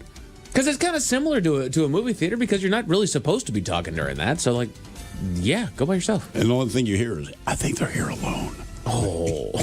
It's the only whisper you hear. Nobody ever sat next to that guy. Oh, my God, that's so embarrassing for him. Why does he still have 2 drinks? Did he get one of those discount tickets from that place? He must be part of the solo initiative. Damn, they call I mean, you know me, I inevitably would just say it. Is anybody sitting here? No, I'm alone. It's No, it's all right, man. Come on over. I wouldn't mind going alone. I like going to things by myself. Sometimes it's fun. Take yourself out from time to time. Yeah, man. Yeah. I mean, I used to do it back in the day. But how good? You can do it at a bar. Correct. But you can't do it at a restaurant. Not can't, but as far as people looking at it. Well, I'm not going to do a table for one. But you're still That's hungry. my only limitation, because I like sitting at the bar anyway. I do like sitting at the bar, but if they say, hey, man, we got a 2-top open. Like, if you have a laptop, nobody gives you a second look. If you're just sitting there eating, everyone gives you a look. She's not coming, bud. But at the bar, no one bats an eye. I'll watch you stroll into the bar alone. You don't give it another thought, right? Yeah. You just say, Ted's it. But if I saw you sitting at a table by yourself like that, you waiting on anyone, or are we having a sad moment? I don't know that I've sat at a table by myself once I've been over age to sit at a bar. When I was like 19 or 20. Sure. I used to do it at Fridays because I like Fridays. I get what you're saying, though. Yeah, if I went into a place, I'd just post up at the bar. I wouldn't think twice about it. Because I do it at a booth. No. Say, look, we have no bar stools available, but there's a booth in the bar. Right? That's open, sir. No, because then then whoever's waiter, waitress, whoever it is, they're coming by and they're waiting for them. Do you need a minute? Like, no, right. I'm ready. No, I'm ready. Damn But it. I could fathom too, right? Like my dad, right? He had quit drinking for years. So like he would go because he just didn't want to sit at the bar anymore. Yeah. So he would sit at a table. I don't know. We should make it more acceptable. Absolutely. That's what this initiative is for, Ted. It's less intimidating. Well, I think there's power in it too. I did it last week. I dined by myself, and a couple people were like, "You here alone?" I was like, "Yeah." And right, just like, yeah. All right. Well, somebody here says I always go to the movies alone, matinees as well. Now, in my opinion, it's less weird if you were sitting in the movie theater by yourself during a matinee. Well, you're just killing some time during the day. Yeah. And for some reason during the day, you're like, yeah, that makes sense. Yeah, then I got a date later. But like if the sun's down and you go, for whatever reason, then I would notice. And it doesn't Wow, matter. it's not that weird. Some people like to watch F1 alone at the IMAX. Did you at go night. alone to F1? Oh, yeah. Really? It's awesome. Okay. I've seen it twice now. Did you see it at IMAX, though? I did not see it at IMAX. Cars coming right at you. Saw it on the thrill screen. Had a bucket full of Diet Coke, pocket full of Zinners. I was loving all 3 hours. A blind man in San Francisco is suing his local library after a... No. Shot of the day. I will let you reveal that in just a moment here. The co-founder of Xbox has predicted that the console is being sunsetted and will be phased out under the new CEO. Didn't they say they're going to replace it with AI or something? I don't exactly understand how that works. They're going into a more AI focus. And so that, I believe, is what the co-founder took as, well, they're getting rid of the console then. Because the console and console gaming doesn't exactly focus on AI. Right. So that just means that they're not going to, and they've admitted, I believe, as I read the story, because it did shock me a little bit, but I believe they said that it's not going to be their primary focus, Xbox. Okay. So that's what they took as like they're getting rid of the console. It's going away. I'm sound like an idiot. I haven't gamed in years. Do you still need to buy a console? Or do you just do it It depends. on your TV? It depends. So my son has his gaming computer, and there are certain games he can play there, right? And every once in a while, he runs onto the basement specifically for the PS5. Right. So there are console games and there are computer games. And for So right what's now, Call of Duty? Call of Duty can actually go between you One can or do the it other. Because most people I know that still are adults that play a lot, especially, I mean, Yeah, Call of Duty is the big one. Most right? people grow up to get onto the computer games, as they would say. All right. But you can still a lot of the games are available on all consoles as well as computers. So right now the thing with the console is that you can you still buy the disc or something like that, but that hasn't been a thing for a hot minute. Now it's all downloads. Yeah. So at this point it's like, why do we even have a console? Just make That the is a games good available online for your computer, and then you can even plug your controller into your computer so you can play it like a console. So there's not a whole lot of reason to have a physical. That's weird. Yeah, no, you're right. 100% correct. And you're right. There's no reason to have it anymore. But that was kind of nostalgic for me. That was my first big boy console. Was the doggone Xbox, man. Xbox was great. It was. I loved it. I loved it. That was the first one No, wait. Never mind. Put your thinking caps. We had an Atari than a Nintendo. Hell yeah. Put your thinking caps on, boys. Time for the Merriam-Webster word of the day. I give you guys a 10% chance of success on this one, as it's an adjective brought to you by the letter A. It's a 2-word word, if you will. But then I've never heard it. But it describes something that is formed or used for a specific purpose, or that is made or done without planning because of an immediate need. Any and you ideas? said you've never heard this word yourself. I haven't. Ad hoc? Oh my God, Miles, you nailed it. Oh, boom. Nice work. You looked it up, didn't you? He speaks fluent Latin. Yeah. He does. Ad hoc. What does it mean? It describes something that is formed or used for a special purpose. Literally, like. What does ad hoc It's like mean? et cetera, or something like on and on, or something like that, but like ad hoc. Ad hoc, literally mean for this. In Latin, ad hoc literally means for this. Okay. So there you go. I see. Right. So I might be like, here, use this ad hoc, but you need to go to the doctor. Gotcha. All right. Makes right? sense. Like, it'll help temporarily, but this isn't going to last. Yeah, but you're going to die. Yeah, used for a specific purpose. Right. Look at Miles with the big Latin brain. Look out. England has released a list of its gonorrhea hotspots. Oh, yeah. In England? In England, yeah. And there's a London borough, Westminster, labeled the clap capital. The capital. Welcome to the capital of London. I want to go there and test this theory. Let's see what we Because can if do. they're throwing it out there like that, man, I still got a chance. Is this like part of their tourism board? Yeah, Like, right. hey, visit London. You'll get it so many times, it'll be like a round of I'll applause. put 2 raincoats on my winky. Would you say it was Westminster? Yeah. Westminster. You're like Westminster Abbey. Exactly what you think. Gonorrhea. Gonorrhea everywhere. Ted, what day is it, my buddy? Oh, help day, dude. Damn right, it's also National Snack Day. All right. The Men's Room Top 10. The Men's Room Top 10. Yes, National Snack Day, and that got me thinking, what indeed are the most popular... Oh, doggone it, Steve. How do you celebrate National Snack Day? You grab the snacks, is what we found there. So this list that they gave me here, this is actually from checkaday.com. This is where I found out that it was National Snack Day, and they gave us a list of the popular snacks as well as the healthier snacks. Just because we don't want them, I'm going to do the healthier snacks first. I do that with my plate. I get the healthy stuff off first, and then I get the stuff that I enjoy. I just don't put it on my plate. I know you don't. Like, what is the point of it? But those of us that What's have the to care healthy about stuff? it. The healthy stuff, they go with popcorn without a large amount of salt or fat added. Which dry as popcorn. Which is weird because I've heard both sides. I've heard that popcorn is actually not good for you. You know, oh my gosh, you're eating all that popcorn. That's like... Well, probably because of the oil. Yeah. The salt. Probably, Salt, yeah. all the stuff you put on Well, it. generally, when the popcorn you're going to buy in most stores or whatever is already going to have the butter and fat or salt in it. Sure, they do it for you. But you need a little fat on it just to get Yes. anything to adhere. Yes, Or, 100%. and there's also a really fine popcorn salt that kind of looks like more like talcum powder. Now that stuff will stick. That's good stuff. Oh, yeah. Low-fat yogurt and cheeses. Yeah, but the low-fat stuff, especially with cheese. Yeah. You know, I mean, Cheese I like is fatty fat. cheese. They don't like cheddar. Most of the reason people like cheddar so much because there's so much fat in it. It melts beautifully, you know? Yeah, I Absolutely, don't want a man. low-fat cheese. I don't think it melts that great. Cheddar? Yeah. Don't like the way it melts. Hot take. Hot take. Look out. You're the first person in my life who said, I don't like the way cheddar melts. I mean, to me, like cheddar, it's a very meltable cheese, man. Yeah, I guess. I mean, not as melty as American, obviously. Yeah, but American cheese probably is the least amount of dairy. I mean, it's just oil. Yeah. Right? I'm about to say, I just don't count American cheese as cheese. I don't think it is overseas. There's a lot of stuff that isn't food overseas that we eat. What about a provolone? Provolone melts wonderfully as well. It really does. It does. Yeah. Well, you put that on a cheesesteak. You know what? Also, like, here's my problem. I like my cheddar cold. Okay, there you go. I like That's it fair. hot or cold, man. All right. My problem with provolone is I worked at a fast food joint. We had cheese that we called provolone. Was it not And I provolone? associated that with provolone. So when people were talking it up, it's like, it's crap cheese. It's no different than American cheese. It's like, yeah, it is. Yeah. Ours was just white.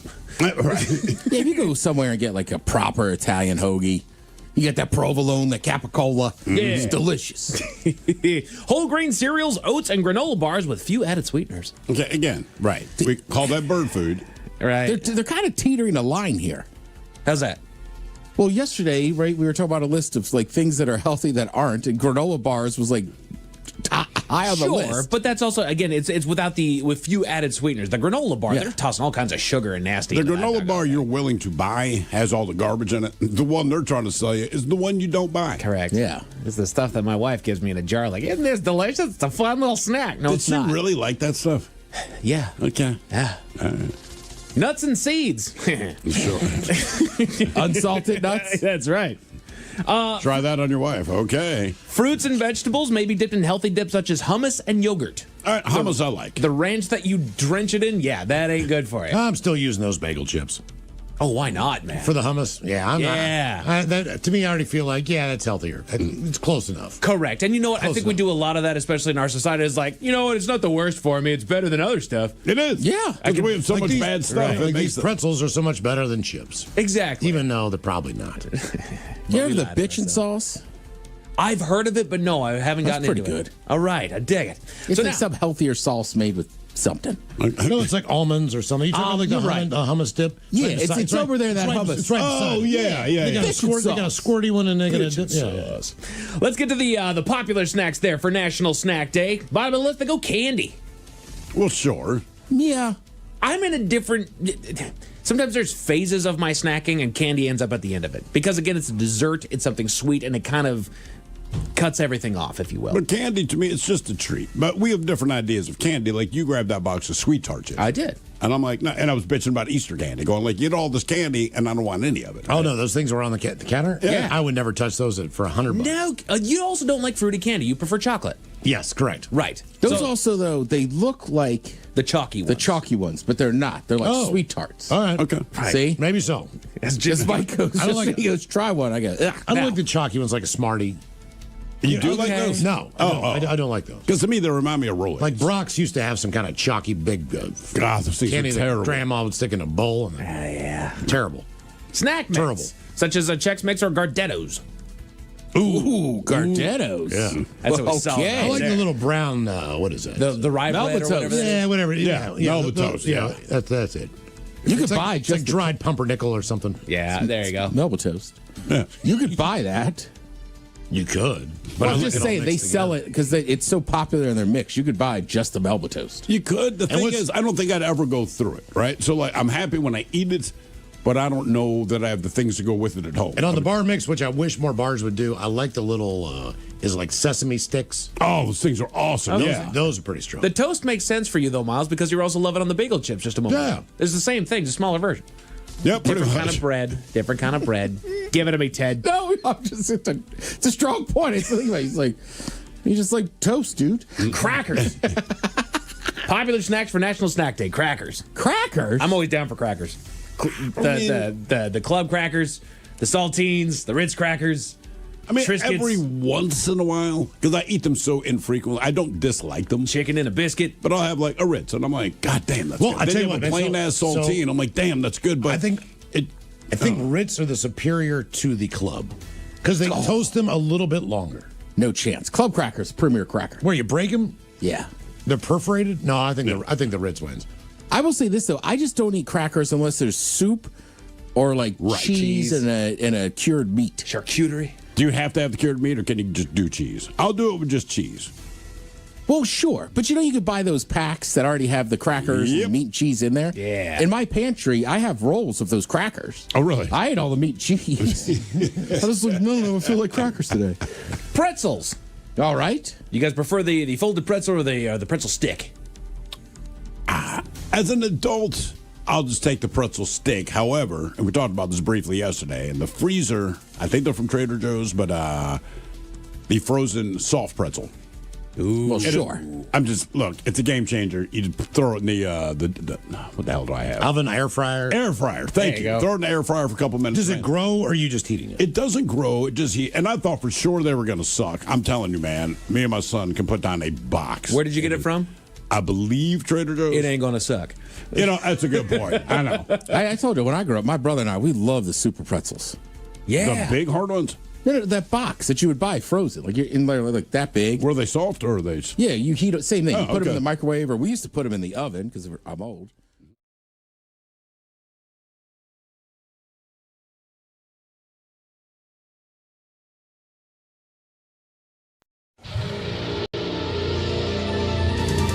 From coast to coast and around the world.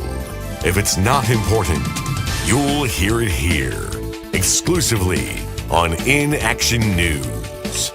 Here now are Stone Ledbetter and Felix Foxworthy. Tonight, Calvin of Calvin and Hobbes fame was arrested on multiple charges, including owning an exotic pet without a license and urinating on a Chevy truck. But first, you'll want to tune in tomorrow when we will be joined by Lionel Richie. Lionel Richie? We're going to have Lionel Richie on our show tomorrow. Yes, sir. Mr. Richie will be joining us for a... Lionel Richie. 36, 24, 36. Ow. Oh my gosh. Lionel Richie's gonna be on our show? Yes, Bonnie, I'm trying to explain. Oh my gosh. I need to get my hair done. I need to get my nails done. I need to buy a new dress. Bonnie, I don't think you need to... Did you say that Lionel Richie is going to be on tomorrow's program? Yes, Dolores, Lionel Richie will be on tomorrow's show, but... I want that man to sign my breast. That is a disgusting image, Sea Devil. What did Lionel Richie ever do to you, Satan? Lionel Richie doesn't want to see devil's milk jugs. Shut up, you sniveling bag of pus. Lionel Richie would rather sign my breast than have to look at that coagulated mass of dander you call the face. Besides, he's my hall pass. Does he know that? He's gonna find out tomorrow. Somebody needs to warn that man. I'll let Lionel Richie sign any part of me he wants to. Okay, everyone, all of you, just stop it. Sorry, man, everything's excited that Lionel Richie is coming on tomorrow's show. I'm gathering that, but if any of you would let me finish, I am not talking about 4-time Grammy Award-winning singer-songwriter Lionel Richie. What? I'm not talking about the American Idol host. But you said Lionel Richie's coming on tomorrow's program. Dr. Lionel Richie. Who the hell is Dr. Lionel Richie? Dr. Lionel Richie is a renowned proctologist who will be joining us tomorrow to talk about men's health. Let me get this right, Stone. We're not having the mustachio musical genius and singer of the song Easy on tomorrow. We're having some man who puts his finger in the backside. That's what you're telling us. Well, I think that Dr. Lionel Richie does more than just insert his finger in the rectum, but yes. He's a proctologist, and he'll be joining us to encourage men to take their health seriously. About 1 in 8 men will be diagnosed with prostate cancer during their lifetime. Okay, read the room, Stone. None of us are feeling that, Playboy. You did this to us before. I did what? Overpromised. I didn't overpromise anything. Not everyone named Lionel Richie is the Lionel Richie. Last year you told us that Harry Styles was going to be on this show. Yes, Reverend Harry Styles from the Church of the Savior located downtown. There was also the Meryl Streep incident. Professor Meryl Streep from the International Institute of Technology. Yes, and as I recall, she just cracked the code for faster-than-light travel. Yeah, good for her. We thought you meant the actress. You did the same thing with Ryan Reynolds. What? We got an interview with Ryan Reynolds. But you brought in the actor. We thought you meant the Ryan Reynolds who works on the 4th floor in accounting. He does card tricks. You were disappointed that we didn't interview Ryan Reynolds from accounting? He does card tricks. He also makes balloon animals, Stone. And he does a funny Elvis impression. You know, you would know this if we interviewed him. Unbelievable. Well, sorry to disappoint you again, but please join us tomorrow when Dr. Lionel Richie joins us to talk men's health. Nobody cares, Playboy. We'll be back next hour.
awesome. Popsicles. Oh yeah. I mean, they're all right. That's a good point. Some of the fruit ones are really good. Ice cream. Sure. Again, bad ice cream is still good ice cream. I don't know that I've had ice cream that I just put down and said, no, I can't do it. I mean, unless it's the flavor, right? But the ice cream itself, I just bought some chocolate syrup, by the way. Attaboy. Specifically for that. My wife's like, why are you grabbing the chocolate syrup? I'm like, 'cause I know we have ice cream. Man, if you just want to take a step, fudge. Just buy the fudge thing. My dad used to buy it all the time. Oh, God, so good. When was the last time you fudge. had a hot fudge sundae? Too long. I agree. Donuts. Yeah. I mean, absolutely. Hell yeah, man. And that might be one of the best smelling things, too. Yes. Donuts? Yeah. Yeah. Yeah, I'm right there with you. That and like the bread aisle of a grocery store. There is nothing that entraps me quite like the smell of going through that bakery section and those donut cases. I like the detergent aisle a lot. That does smell That very one too. good. Yeah. Yes, sir. It smells good. Doesn't make me hungry. It's not edible, Cookies. depending on what the cookie is. I feel like cookies get a bad rap because they're not quite as exciting. I feel like people overlook the cookie just because it's Until the holidays. Sure. Right. Cookie shines. What's the one where you put a little Hershey Kiss in the middle or Reese's Peanut Butter Cup? Yep. Whatever that Peanut Butter one's Blossom? called. The peanut butter blossom. Attaboy. Like suddenly cookies are like king. Well, when somebody makes you cookies proper, they're delicious. Why can't you Or if you one? go somewhere that like you get like a big warm one. Oh, dude, those are skillet cookie. Why can't I get a blossom now? Why does it have to be regulated to the holidays? I mean, you can. You just have to make it yourself. Right, but no one makes it. Like, no one says, I'm going to make those tonight. No, I agree. I think it's why? ridiculous. Why? I guess because you don't eat a chocolate bunny other than Easter, but still. Right. But it's in the shape of a bunny. You eat chocolate all year. Yeah, right, they're available. Nobody's making green bean casserole right now. And they should. That's because it sucks. No, it doesn't. Damn it. How about cook a turkey this weekend? Thank you. Are you cooking turkey? No. Honey baked You can ham. do a breast. And then I'll leave you with this last and final popular snack here for National Snack Day. Comes in all different assortments. Chips. Yeah. Chips, Oh, yeah. come on. Chips. No doubt about That it. is probably the snack that I, for the most, feel so horrible about myself that I will start, and then all of a sudden you feel the bottom of the bag. Like, doggone it, I did it again. Why do you feel bad when you eat chips? Because they go down so easy, and I consume so many of them, and then you start looking on the back, it's like, serving size, 9 chips. Like, doggone it. Listen, I have determined that when it comes to what they say their serving size is, whether it's ice cream, potato chips, cookies, all that, I'm like, you're so wrong. It's like the airport shot. Like, that is not a serving size. Oh, my God. That's like the bottom of the bottle. Like, you should apologize and say, oh, we just ran out of Jack. Let me get another bottle. Or the hotel. Yeah, that's why there's so little of it. Screwed me over Serving my size. And why are they putting chips on other end caps now? Yeah. Like, look, I've made it safe. I didn't even go down the chip aisle. Oh, no. They're You're coming right. out another aisle. There's chips. And cookies. Oreos are all over the down place now. Yeah, but they don't have the pull to me the chips do. Typically, those things are on sale.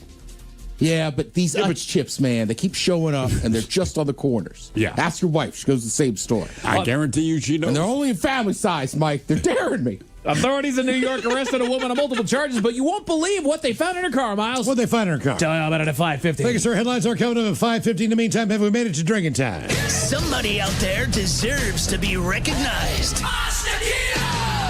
And the men's room knows just who it is. So to you, we say, bottoms up, sailor.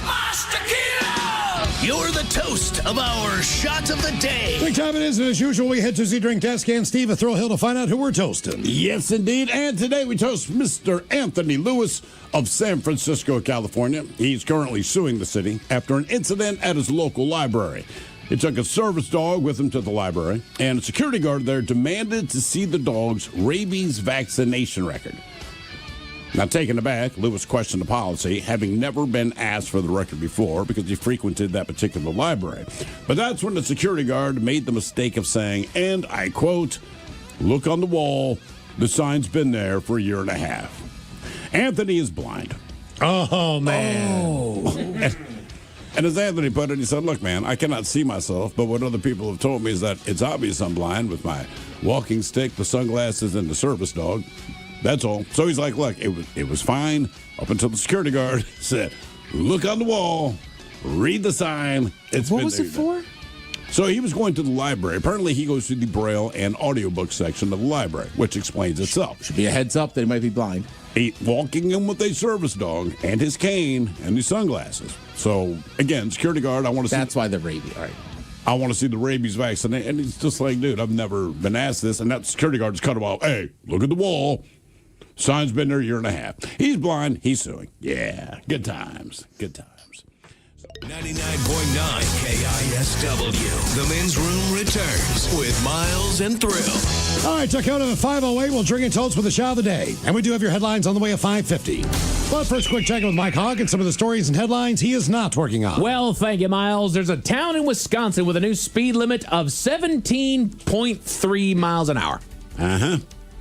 There is a good reason for it. I was about to say, had to read why? It has Right. to be. Because they wanted people to think twice when they looked at that speed limit to kind of break up that road hypnosis situation that you got going on. How many speed limit signs do you pass that you don't even pay attention to? That, this road's probably 30, 40 miles an hour. I feel like the only time you can't find one is when you're trying to be like, what is the speed limit here? Right. Kidding. You see the cop on the side of the road like, well, that's where we're supposed to go there. I took my car in last time. They gave me a loaner. And it's a newer car. Yeah. So it's one of theirs, like, we want you to buy this and, Of course. trade in your car. So it has the speed limit in the glass in the windshield. Yeah. And once you go over the speed limit, that number turns red.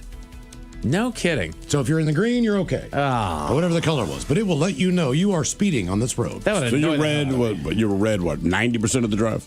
Sure. All green. All green. All day. All green. So it's got the heads-up display. That's cool. Oh, yeah. Nice. Which is like a little bit weird. I feel like some of the navigation on your phone sometimes will like ding when you go over. Oh. It's like, leave us alone. Right. It's fine. Don't worry, I know. Right. We know. Tell me when there's a cop around. Thank you. That's what we want. That's Waze. I was going to say that's way. That's exactly right.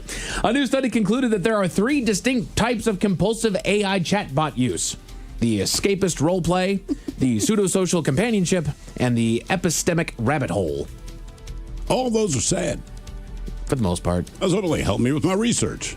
Right. And my companionship. At least the rabbit hole is less sad to me. Sure, because we'll do that on our own. Right. You're seeing how far down it goes and how weird things get and blah, blah, blah. All right, cool. But escapist role play, pseudo-social companionship, that's already a problem for people like celebrities and whatnot. You have those parasocial relationships and whatnot. Right. It's the same thing with AI. It's like, guys, go touch grass. Touch a boob. Doesn't matter. Just walk up and touch a boob. Touch something. I still get caught in Wikipedia sometimes. They keep clicking on the blue part like... Correct. Yeah. Right. I've done that. That's right. You do go down Wikipedia rabbit holes, don't you? Yeah, especially if I'm like watching a show and it goes to commercial, or I'm like, all right, what is that? And then I'll look it up, and then you're right. I'll keep clicking the links before I know it. I'm like, yeah. And it's good. I know everything about 18th century tea production. Right. Starts watching a documentary on World War II and ends up down a Wikipedia rabbit hole that's telling them about sourdough starters. I mean, that's kind of how it happens. Yeah, right? New research has found that people learn unwritten social rules by accumulating experiences until a mental threshold clicks into place. You don't say. Who's paying for this stuff? I mean, again, come on. You see it with children. Golly. But I basically, did not quiz my kids on how to speak. They started imitating me and their mother based on certain situations, and that was language. Right. And then when you cross those lines of those unwritten rules, hopefully somebody around you is comfortable enough and stern enough to be able to push you back over that line of like, hey, we don't do that in civilized society. Again, parents. Right. That's what you do with your kids. Correct. And then you pass them off to the next group, which is school. And they'll figure that out on their own. And you got punched in the face. Okay, well, maybe don't call that kid blank. Right. Right? That's what's going to happen. Exactly. Yeah, my God, guys. We've been doing it as long as humans have been around. That's kind of how it's worked. Right. You start with the parents, and then they interact with other kids their Sometimes age. they don't start with the parents. Hopefully, Sometimes they start the with parents just kind of let them be who they are until they get to school. Hey, Oh, yeah. Good I've seen job. that. Good job, parents. You did a great job. Put your thinking caps on, gents. Time for the Merriam-Webster word of the day. I give you guys 30% chance of success on this one. It's an adjective brought to you by the letter E. Now, it's a formal and literary word that describes something that only lasts a very short time. An E word meaning something that lasts only a very short time. Their sentence is, our acting coach always reminded us that fame is blank and that we should pursue a life in the theater purely for the love of the art. Kind of sounds like a band that we play on here from time to time. Evasive. Oh, you're very close. Evanescent. Evanescent is the word. What is it? Evanescent? Evanescent. Ah, Evanescent. okay. Yeah. Oh. So there you go. Word of the day. What do you know? A band that Basically, a one hit. I'm not making fun of them. Evanescence. Right. There you go. Fame only lasts a very short time. They got the new song out, which is decent, but I'm just saying it's been, 20 years? Pretty much. They had a new album not terribly long ago. But did it get any? No. Yeah, okay. Evanescence. I just never thought about the name of the band. Like How did that. I? Like, what did it mean? Just thought it was a cool name. Ted's next Wikipedia rabbit hole. Yep. Apparently, most sunscreens harm corals. Are we putting sunscreen on corals? No, we're putting sunscreen on ourselves and going out swimming, Into and the it's, ocean. and it's going in there. So basically, what Do they were yourself a favor. Don't swim near coral. Yeah. I mean, you want to talk about just swimming in a pool of razor blades. I'm about to say, you might as well be swimming with razor blades, man. Right. Doggone it. We are headlong into spring and things are starting to heat up, and that means the plants are starting to release. How do you survive? The Men's Room Top 10. The Men's Room Top 10. So these are 10 tips for how to survive allergy season. It's wild. Like this morning, I noticed how all the trees are budding and this and that. But I'm okay now. I just get it way earlier. It started hitting my wife last night, I believe it was. Oh. I feel like I get some decent allergies that I eventually get beyond. It might always be masked as like a spring cold, but I always get something. And I got an eye twitch that won't stop. So I wonder if that's allergies too. I don't really get spring allergies. Apparently, I'm okay with tree semen. Yes, you are. Just trees just having at your face. So these are the 10 tips for how to survive allergy season. They start by saying clean more often. It's a pain, but wiping down kitchen counters, tables, and your workspace daily can remove pollen that settles there. Yeah, good point. At the end of the day, that is probably the most positive thing that you could do is just keep on the cleaning. Yep. Leave shoes and jackets in one area. Avoid trekking extra pollen into your living and working spaces by shedding these items near the door. That's just good practice in general. That's keeping your house clean, too. Yeah, just you have a place for stuff. Right. Your shoes, you're tracking in mud. All right, we'll leave. If you have a mudroom, awesome. If not, I have a little corner that's right inside my front door. It's messy all the time. I keep telling the wife, we need an entrance rug. But that's where it all accumulates. That's where it stops. Exactly. Your jackets, they go into a closet. They go in a hanger. They go somewhere to where they're taking that crap over there. Yes. Not inside the house. Closing the windows. Sure, you'll miss the beautiful breezes, but think of the misery contained in the air on high pollen count days. I get it, but no. Yeah. I'm sorry. If it's nice out, open the windows. Yeah. I'm with you. If there's nothing on your screen, you're typically okay. Yeah. That's probably a good call. But I'm with you.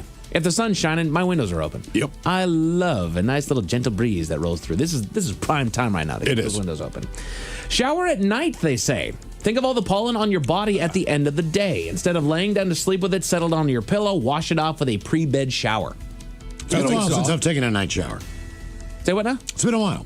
No? I shower in the morning. Yeah, me too. I'm with you. But I don't have It's not that I allergies. don't do it. It's just that I haven't done it lately. Sure. I'll work out at night. That's why I end up taking a night shower. Okay. That's a good way to settle into the night, too. I was going to say, it is super relaxing. Yes. And I feel like nighttime is when, you take that hot one. Yeah. Really? Cook it extra. Yeah. I'm morning, man. Okay. I mean, hot shower, I'm saying. Yeah, I don't keep it, too hot in the morning time. I don't know why, but, if I take one at night, I feel like I'm pushing it to the limit. Well, don't they say that you're supposed to take a cold shower in the morning and a warm shower at night? They do say that, and I ignore them. Okay. And I'm sure they have a good reason for it. But I'm Well, like, that's why you're cranky all the time, man. That's not it. I've been cranky since I was born. 10 simple tips to survive this allergy season. They go with try saline spray. Non-medicated saline spray is an easy way to cleanse your nostrils of pollen, and it's also non-addicting. I definitely have bought that in the fall. I have never gone that route, but my wife, when she got her surgery, ended up having to use saline spray, and now that is one of her favorite things to do. Oh, really? Yeah, absolutely. So, Miles, you might want to stock up there, bud. On saline spray? Saline spray. Okay. Yeah, that'll save your life. Plug in an air purifier. Home offices are the perfect place to run a small HEPA air purifier to remove pollen and other allergens from the air. Yep. Makes sense. Strictly speaking, everywhere that you're at, you should have an air purifier. Say what you will about it, it cleans the air. It is an air purifier, so that would make sense if you have allergies. Correct. It can also cool things down a little bit. There's a little fan in there, so it keeps the air really? moving. Yeah. Okay. It helps, man. It's nice. 10 simple tips to survive the allergy season. Avoid hair gel. Fashionistas might rely on a dab or two of gel to keep their locks in place, but the sticky substance actually attracts and traps pollen close to your face where it can cause problems. Applying the same concept with a dab of Vaseline under each nostril, however, it can trap the pollen and prevent it from getting into your nose. Okay. And it's a great look. It is. Yeah. I think once you cross the Mississippi River, you don't have hair gel on the West Coast. About to say, like, That's an East Coast thing. There was a time when I was a kid that I would gel my hair. Sure, you go through your trends. And now, obviously, I can't quite do that anymore. You can do it. But even when I still had hair, I can't tell you the last time that I had hair gel. Yeah, go to the Northeast. Actually, Ted, you're going to Miami. Plenty of it. Correct. Yeah. There'll still be hair gel down there. I can't believe it's not even a dispenser at the hotel. You know, they have lotion, shampoo, conditioner, hair gel. Hair gel. And even when you like- press the button, it goes, hey. I feel like for guys, too, part of it is just that style, that look has gone out. Oh, sure. Right? Like early 2000s stuff. You had to put gel in there. You had to kind of spike up the front. Yeah, that's what I did.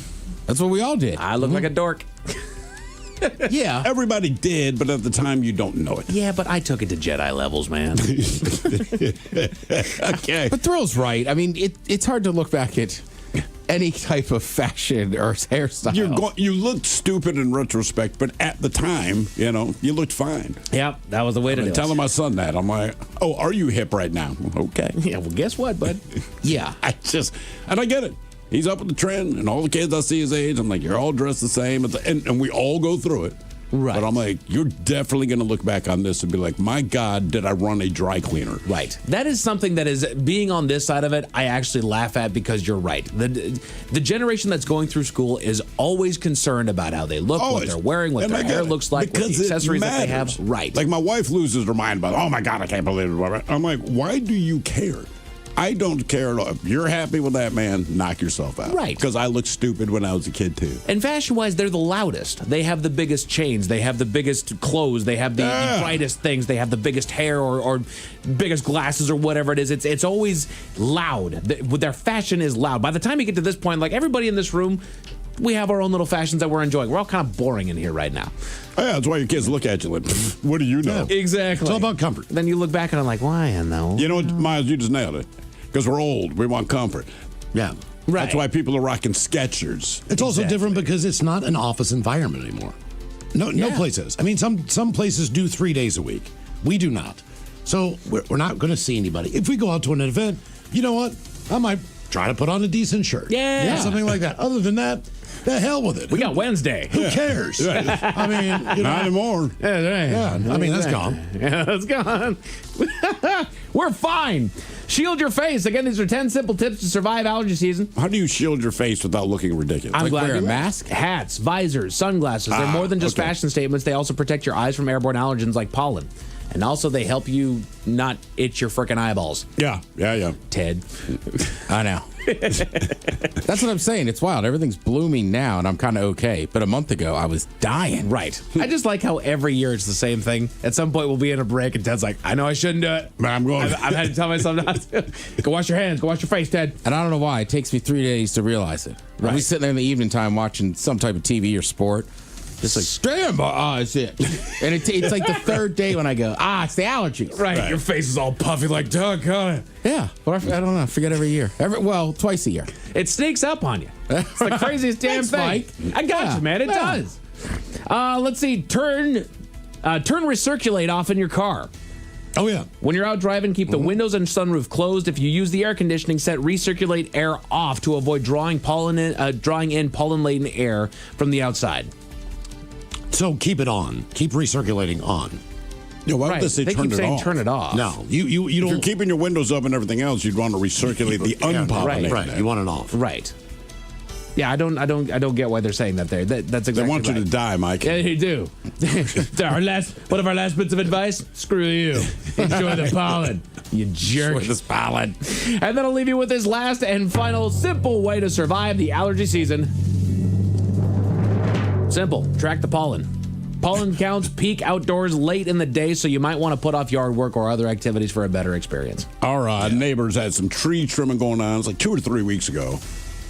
I cannot explain how much pollen was coming from their yard and just blowing into ours, which, again, it doesn't really bug me, but I told my wife, I'm like, baby, Don't even step outside right now because you get allergies. It looked like green snow. Oh. And until they're done, like, it's going to keep coming. God.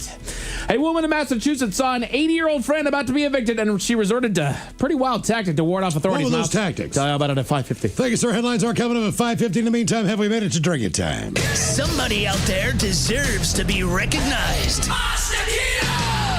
And the men's room knows just who it is. So to you, we say, bottoms up, sailor. You're the toast of our shot of the day. Free time it is, and as usual, we head to the drink desk and Steve a Thrill Hill to find out who we're toasting. Yes, indeed. And today we toast 50-year-old G2 Munda of a place I cannot possibly pronounce in India. Now, what you need to know about our friend G2 here, he is a tribal man, right? He does not have much interaction with the modern world, but he did know enough to go to the bank to withdraw money. The thing is, the account was in his sister's name. When they showed up at the bank, look, they believed that he was her brother, but they said, look, for you to be able to withdraw money, the account holder must be present. He said, I will be back. So he disappeared for a little while, and sure enough, he did return with the sister. What you need to know, his sister died in January.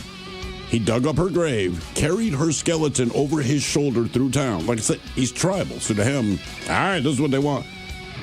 Rolled back to the bank, and he's like, this is my sister. Naturally, the people that work at the bank freaked out. They reached out to the authorities. The authorities showed up. Basically, his sister died of natural causes, so they don't think he murdered her or anything. But he dug her ass up, brought her back to the bank because what they said, she needs to be present. She was now present. Believe it or not, the authorities, they're working with him now to withdraw the money for him to get it, to go do whatever it is he's going to do. And then they're going to give him some classes on just, if you're going to interact with the modern world, specifically the bank, there's just some general things you need to know. But there is video of this guy walking through the village, and it's a skeleton wrapped in a sack, and the legs are hanging out, man. And rolls back up to the bank where they're like, "Oh my God!" My daughter, when she lived in Namibia, Africa, there's a couple of tribes there that have not changed over the years, right? And but they typically sometimes will come into town and do things, but they don't wear any clothes. So they'll go to the grocery store and they'll be walking around with an erection, and it's a very delicate thing. Or standing on the side of the Because what are you going to say? Because they don't know any different. They've never wore clothes. Yeah. And they're in public places, and to them, that's a sign of pride and virility, of being a man, right? Like, yeah, of course I have an trying to erection. show this off, and there's a very delicate balance of, trying to incorporate those people into modern society when they traditionally live on just their old school values. And I think that's the thing with this guy. The other thing about this guy, he's talking to people that work at a bank, and they're dressed like people that work at a bank.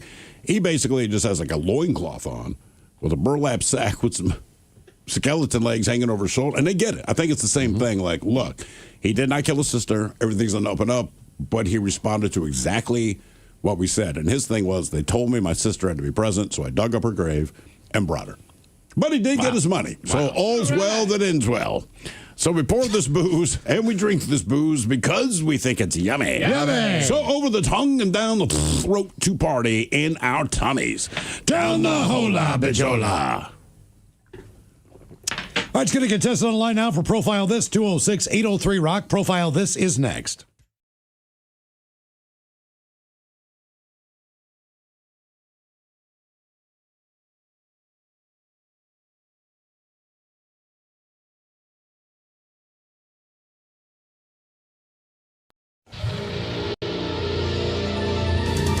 From coast to coast and around the world. If it's not important, you'll hear it here, exclusively on In Action News. Here now are Stone Ledbetter and Felix Foxworthy. Tonight, Calvin of Calvin and Hobbes fame was arrested on multiple charges, including owning an exotic pet without a license and urinating on a Chevy truck. But first, you'll want to tune in tomorrow when we will be joined by Lionel Richie. Lionel Richie? We're going to have Lionel Richie on our show tomorrow. Yes, sir. Mr. Richie will be joining us for a... Lionel Richie. 36, 24, 36. Ow. Oh, my gosh. Lionel Richie's going to be on our show? Yes, Bonnie, I'm trying to explain. Oh, my gosh. I need to get my hair done. I need to get my nails done. I need to buy a new dress. Bonnie, I don't think you need to. Did you say that Lionel Richie is going to be on tomorrow's program? Yes, Dolores, Lionel Richie will be on tomorrow's show, but I want that man to sign my breast. That is a disgusting image, Sea Devil. What did Lionel Richie ever do to you, Satan? Lionel Richie doesn't want to see devil's milk jugs. Shut up, you sniveling bag of pus. Lionel Richie would rather sign my breast than have to look at that coagulated mass of dander you call a face. Besides, he's my hall pass. Does he know that? He's gonna find out tomorrow. Somebody needs to warn that man. I'll let Lionel Richie sign any part of me he wants to. Okay, everyone, all of you, just stop it. Sorry, man, everything's excited that Lionel Richie is coming on tomorrow's show. I'm gathering that, but if any of you would let me finish, I am not talking about 4-time Grammy Award-winning singer-songwriter Lionel Richie. What? I'm not talking about the American Idol host. But you said Lionel Richie's coming on tomorrow's program. Dr. Lionel Richie. Who the hell is Dr. Lionel Richie?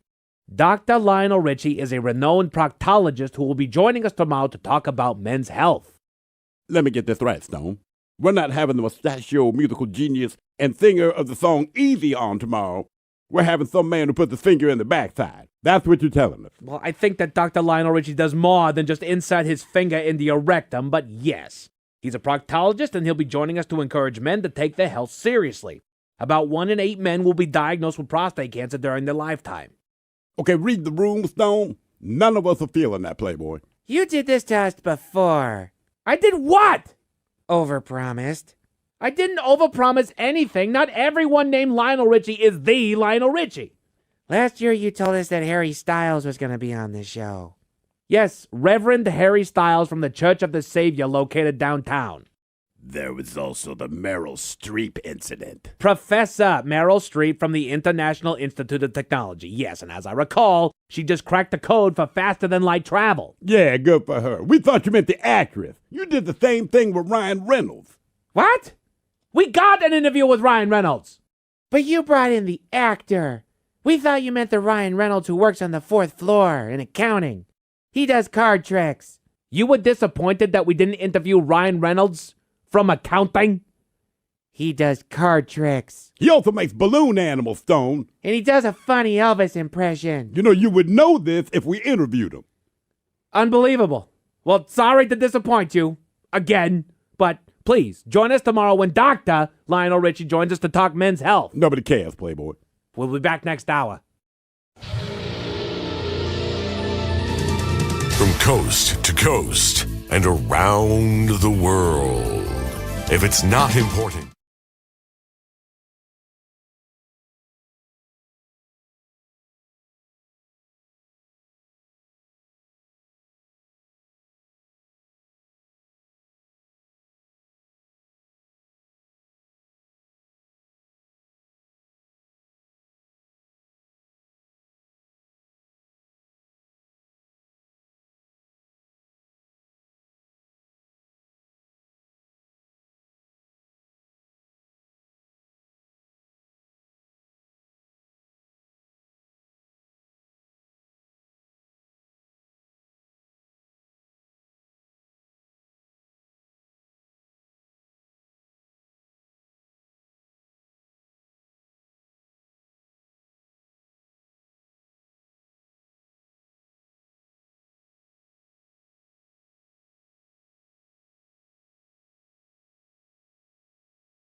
The Men's Room presents Profile This. And Stephen Throwhooks, please tell everyone how Profile This is played. I sure can, Miles. It's a simple game where we share with you a real-life news story, something that happened right here on planet Earth. Earth.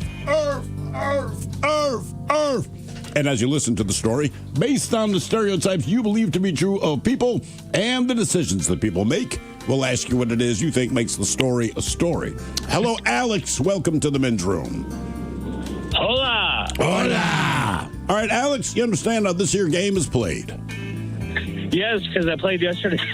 Oh, did you? Oh, good. Repeat customer. Well, welcome back to the show. You still have your choice Thank of you. one of I three. got my dad with me today. Is your dad a smart guy? He's smarter than me. Okay. Well, that doesn't say a lot. All right, but today you still have your choice of one of three categories. We have Seriously, where you guess the petty conflict that led to violence. License to Spill, where you guess the substance responsible for creating the mess. And finally today, In the Buff, well, the person is naked. Either tell us where or why. I truly, I don't know. I couldn't hear the first three, so I'm going to go with the naked one at the end.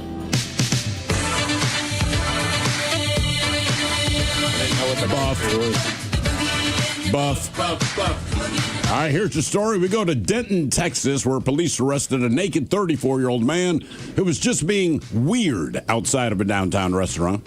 At about 9:13 p.m., officers were dispatched to a local library branch. Now, the caller reported a naked man outside being weird and talking about the government agents being after him. When officers arrived, they were not initially able to locate him. Shortly after, dispatchers received additional calls about a man of a similar description in the street, meaning another naked guy. Well, one caller reported seeing a man exposing and grabbing his genitals outside of an occupied restaurant.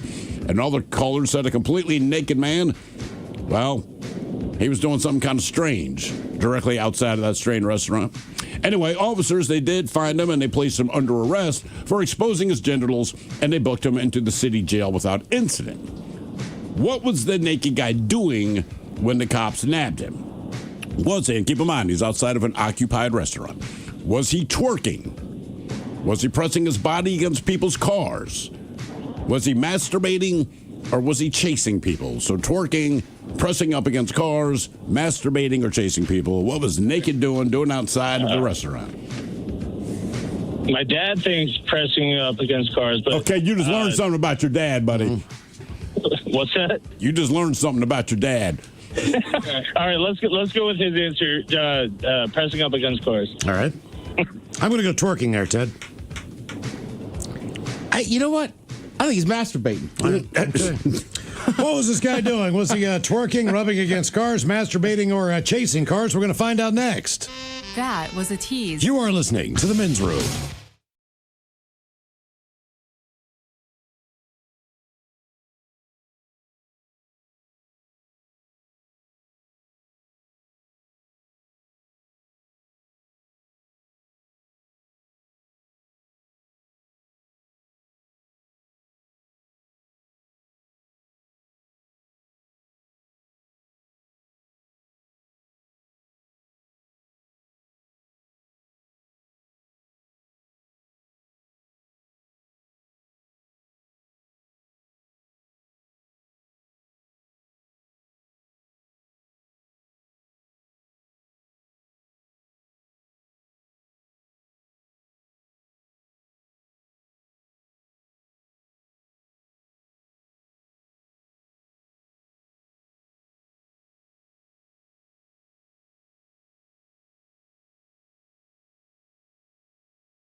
listening to The Men's Room with Miles and Thrill. 99.9 KISW.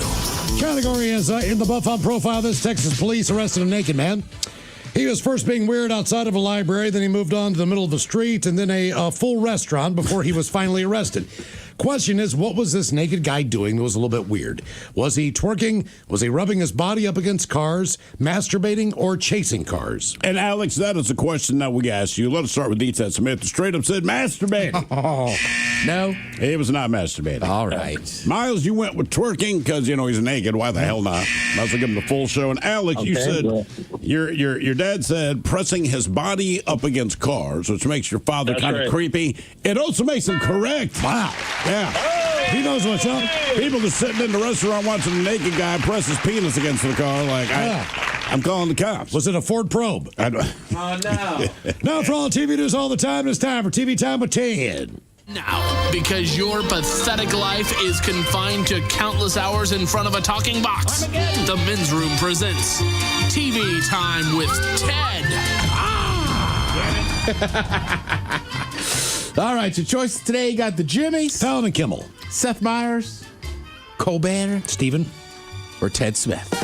Is it Ted or is it late night? That is right there. The title. These guys have teams of talents and writers help them come up with their monologues each and every night. It is up to you to determine, is this an actual late night joke and from whom, or could it be a D. Ted Smith original? Good news, if you miss toys inside of cereal boxes, special editions of boxes from Frosted Flakes, Fruit Loops, Apple Jacks, and Corn Pops will have plastic toys shaped like the characters from Disney and Pixar Toy Story 5. So if your kids didn't already like sugary cereals enough, now you have to buy them for the toys. Hey, Ted Smith. Yep. I like it's Disney Pixar's. Like, no. It's Pixar's. I know Disney bought them. This is Pixar's. Yeah.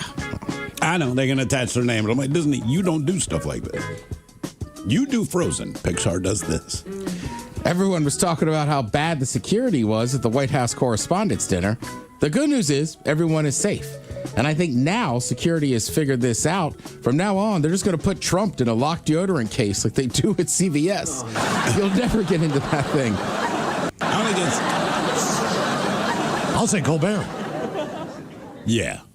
Fallon. Well, guys, everyone was talking today about how bad the security was at the White House Correspondents' Dinner.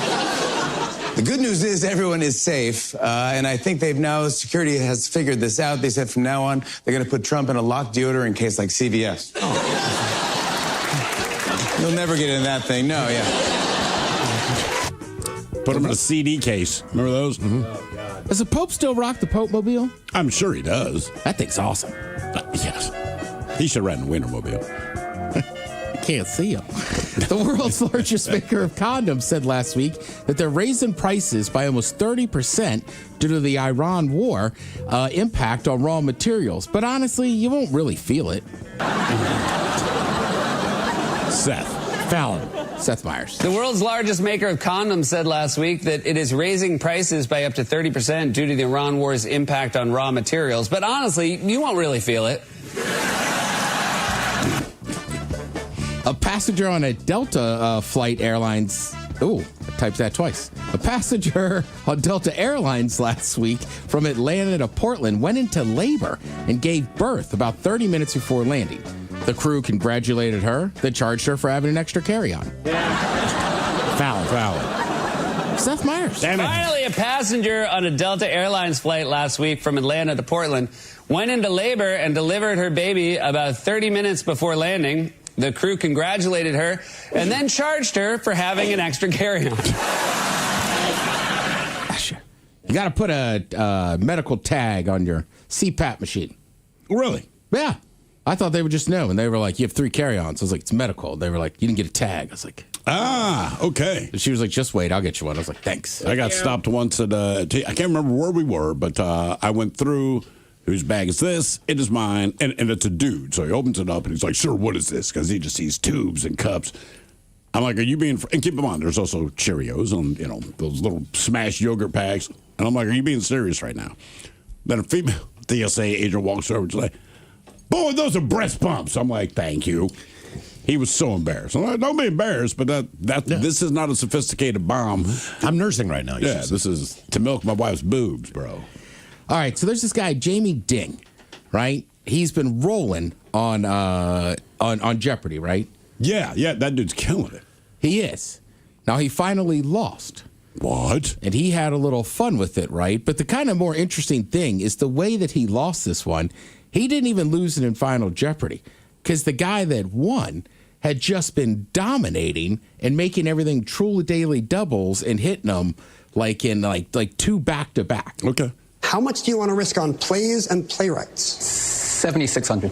Okay, another true daily double. You'll have 15,200 if you're right. The title object of this Oscar Wilde play is both a fashionable accessory and a mark of femininity. What is Lady Windermere's fan? That is correct, yes.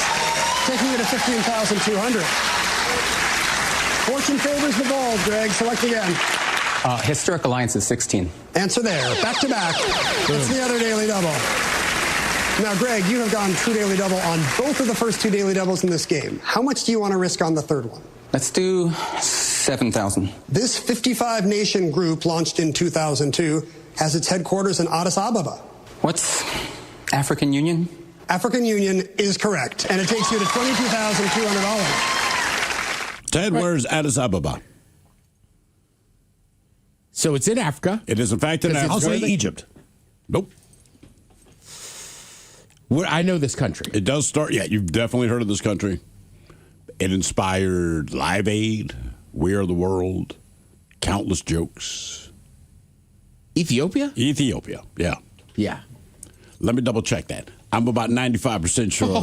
I believe it's the capital of Ethiopia. Well, I just like the Jamie guy, right? He'd been winning so much money and everything. But this other guy had just destroyed during the game so much that, he had no shot. So he just wrote a goodbye message at the end. Oh, cool. And was like, all right, you got it? Yeah, I was right. Ethiopia. Yeah. I'm glad because I already said it out loud. Yeah, I'm right. That dude, I've seen him, it's always on as you're making dinner or whatever. And it doesn't matter who that guy, not the current winner, but the guy before him, they're going to lose. And sometimes it looks like the people against him aren't even having fun. Right? Yeah. They would jump out to a lead or something like that. And I don't know if he's biding his time or if his thumb's slower than them to press the button. There would just be this moment. They'd be up on him like $6,000. And dude would just run like 3 categories. And I'm like, Jesus Christ, that is insane to be that smart. Like there is no topic he does not know something about. Or at least he can piece together what you're talking about by the clues. Which if you listen to Jeopardy, they put the clues in the question. That said, it still doesn't always mean anything to the normal person. And this guy, he hits the button. You know he doesn't immediately know the answer. You see him kind of move his eyes around as he's going through what's his face, Ken Jennings said, and he can piece together the answer. I'm like, my God, man. Yeah, and look, you're right. You can see it in Jeopardy. You see it in sports sometimes. Yeah. Right? There's obviously epic comeback games, but then there's also games you watch, especially I'd say in football, where you're like, it's just the other team can't do anything. Well, or you just know, I don't know how to explain it. Sometimes you just know one team had a bad half, and you're like, that's not a big enough lead. Look, Yes. Right? I did it twice last year, right? Generally, I do cheer for the Huskies, but I grew up in College Park, so first I'm a Maryland fan through and through. The Huskies are playing in College Park, right? My buddies fly back to Maryland with me. We have the tailgate. We're having a blast. Maryland goes up. It's the fourth quarter. They're leading by what? 21 points or something? And you knew. I knew. I watch enough Husky football. I freaking knew that it wasn't enough. And then as the fourth quarter's going on and they're driving down the field, and we just saw Boston get drafted. Uh-huh. He is my favorite Husky the last couple of years. And my buddy Sean, who's a Husky fan, he said, I could just hear you behind the row behind us going, Maryland, call timeout. You got to call timeout. They're going to throw that ball to Boston. They're going to score.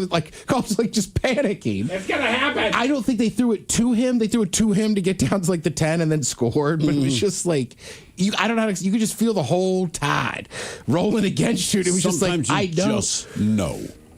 Right? As a Ravens fan, last season in particular, it's because my son would be like, dude, we're looking good. I'm like, brother, there's time on the clock. They're going to lose the game. They can't. Look, they can put a bunch of points on the board, and the defense will allow the other team to put up more. And as long as there's time on the clock. And you're right, it's so deflating Right. If you're a real team, it's not an issue. But we didn't have one last year, so this sucks. That was the NCAA men's basketball championship. Right. Yeah. Just no matter what they did. They weren't up at one point in time during the game until the very last shot. Mm-hmm. Yeah, you're right. And I remember back in the day when we had Russell Wilson here with the Seahawks, unless you were down like 28 at half, as a Seahawks fan, you never really cared. Because you knew he'd come back. He'd run around, make something crazy happen. But you knew the other teams panicked about it because like that's what he's going to do. Speaking of sports, I know there's a new season of Ted Lasso coming out.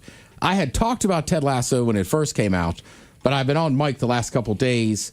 I kind of went back to Ted Lasso. I don't really watch the first season, but I rewatched some of the end of the first season. I started on the second season, and it is just such a good show. Right? It is. It has character, and then some of it is just funny, too. Right? I didn't watch a rom-com, but on that flight, like I found myself a few times just laughing out loud to myself like a psycho, but I was like, God damn, this show's good. He's got a great body of work. I mean, even if you just go to Meet the Millers and some other things, man, like his SNL days were great.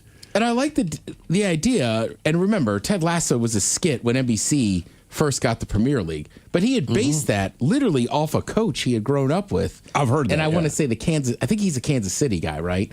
Sudeikis? Yeah. I think it's like him. There's a few other ones, because if the Royals are good, they're all at the games. One of my favorite skits in the last 30 years on SNL was when they would do the ESPN Sports Center. Oh, God, that was great. Oh, with the Tacoma Doma and all that stuff? Yeah. Him and who's the other? Will Forte. Mm-hmm. Yeah. Yeah. I mean, just awesome stuff. You don't call him the best play-by-play guy in the biz for nothing. And if you've already seen some of it, like I highly recommend you go back and start watching it so you're ready for this next season when it comes out. But yeah, just a great show. Hop in there if you've never seen it. Let's see. Clueless.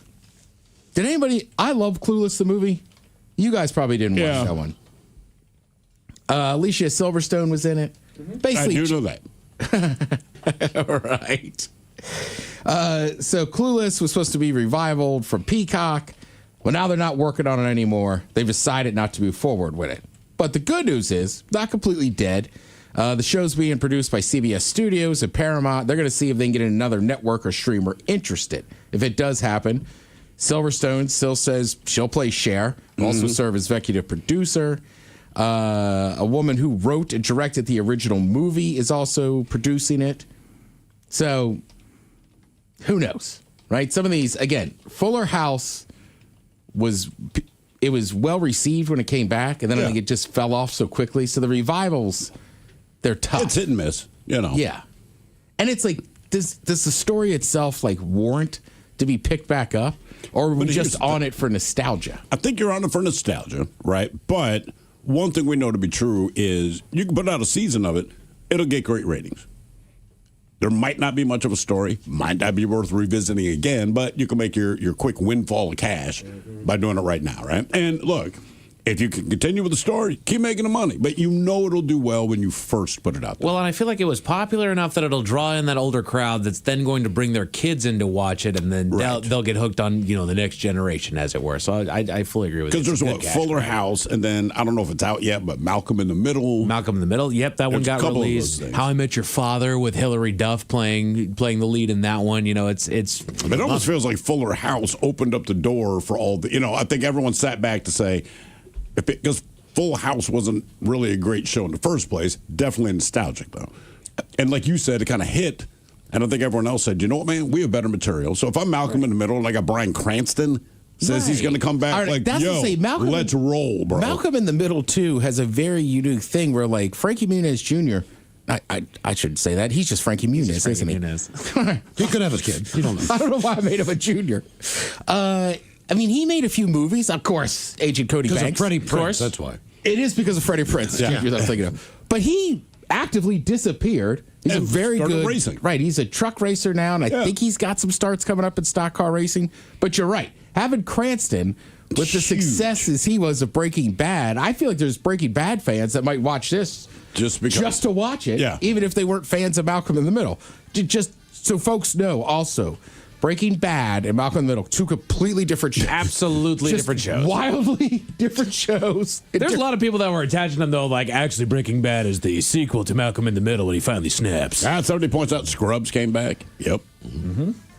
Scrubs did come back. With the same people, basically, right? All right, Scrubs, I think, is still doing well because it's the same exact people. And those guys, honestly, they are such good friends in real life. Every commercial. That it comes off, right? Like, that show just They never went away. That's what I'm saying. Yeah. If you don't do a finale, Right, you just pick it back up 2 or 3 years later, no one knows. Comeback does it with Lisa Kudrow.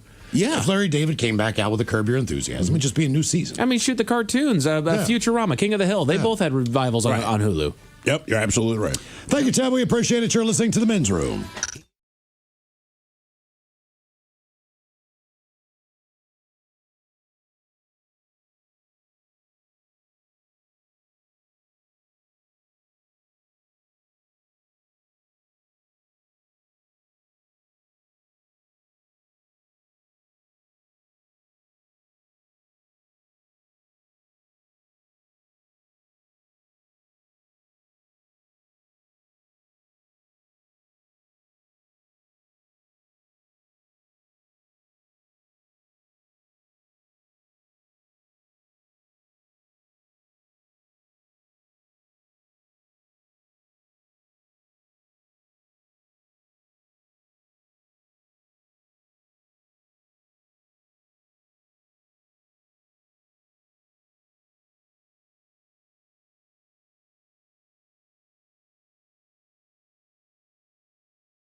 From coast to coast and around the world.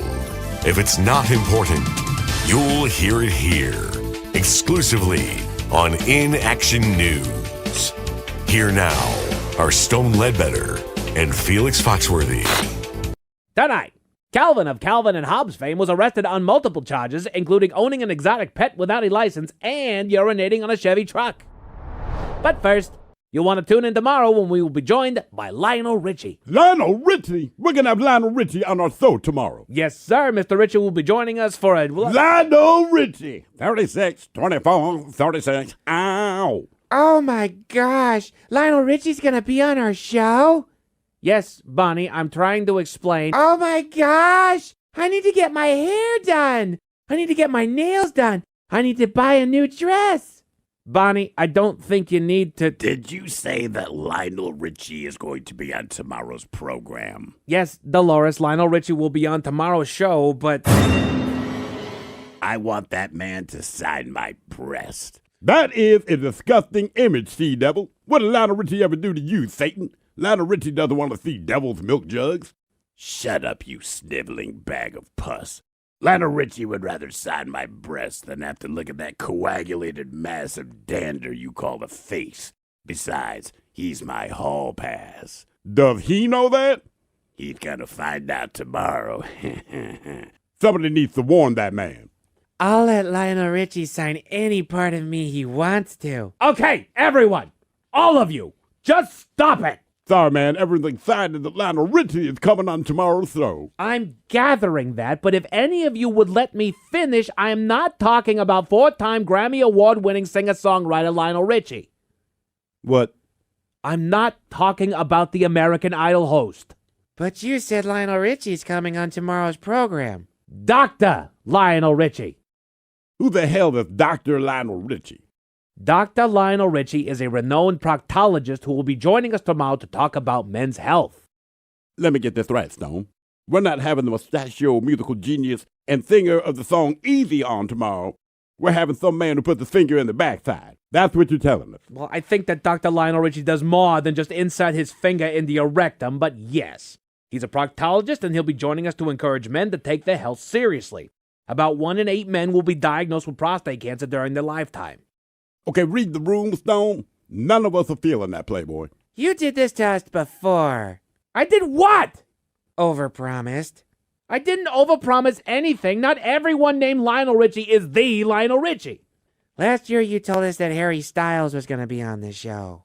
Yes, Reverend Harry Styles from the Church of the Savior located downtown. There was also the Meryl Streep incident. Professor Meryl Streep from the International Institute of Technology. Yes, and as I recall, she just cracked the code for faster-than-light travel. Yeah, good for her. We thought you meant the actress. You did the same thing with Ryan Reynolds. What? We got an interview with Ryan Reynolds. But you brought in the actor. We thought you meant the Ryan Reynolds who works on the 4th floor in accounting. He does card tricks. You were disappointed that we didn't interview Ryan Reynolds from accounting? He does card tricks. He also makes balloon animals, Stone. And he does a funny Elvis impression. You know, you would know this if we interviewed him. Unbelievable. Well, sorry to disappoint you again, but please join us tomorrow when Dr. Lionel Richie joins us to talk men's health. Nobody cares, Playboy. We'll be back next hour.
Happening in the real world. All right, here we go. As we head to Kansas, where a 100-foot-long dinosaur burst into flames.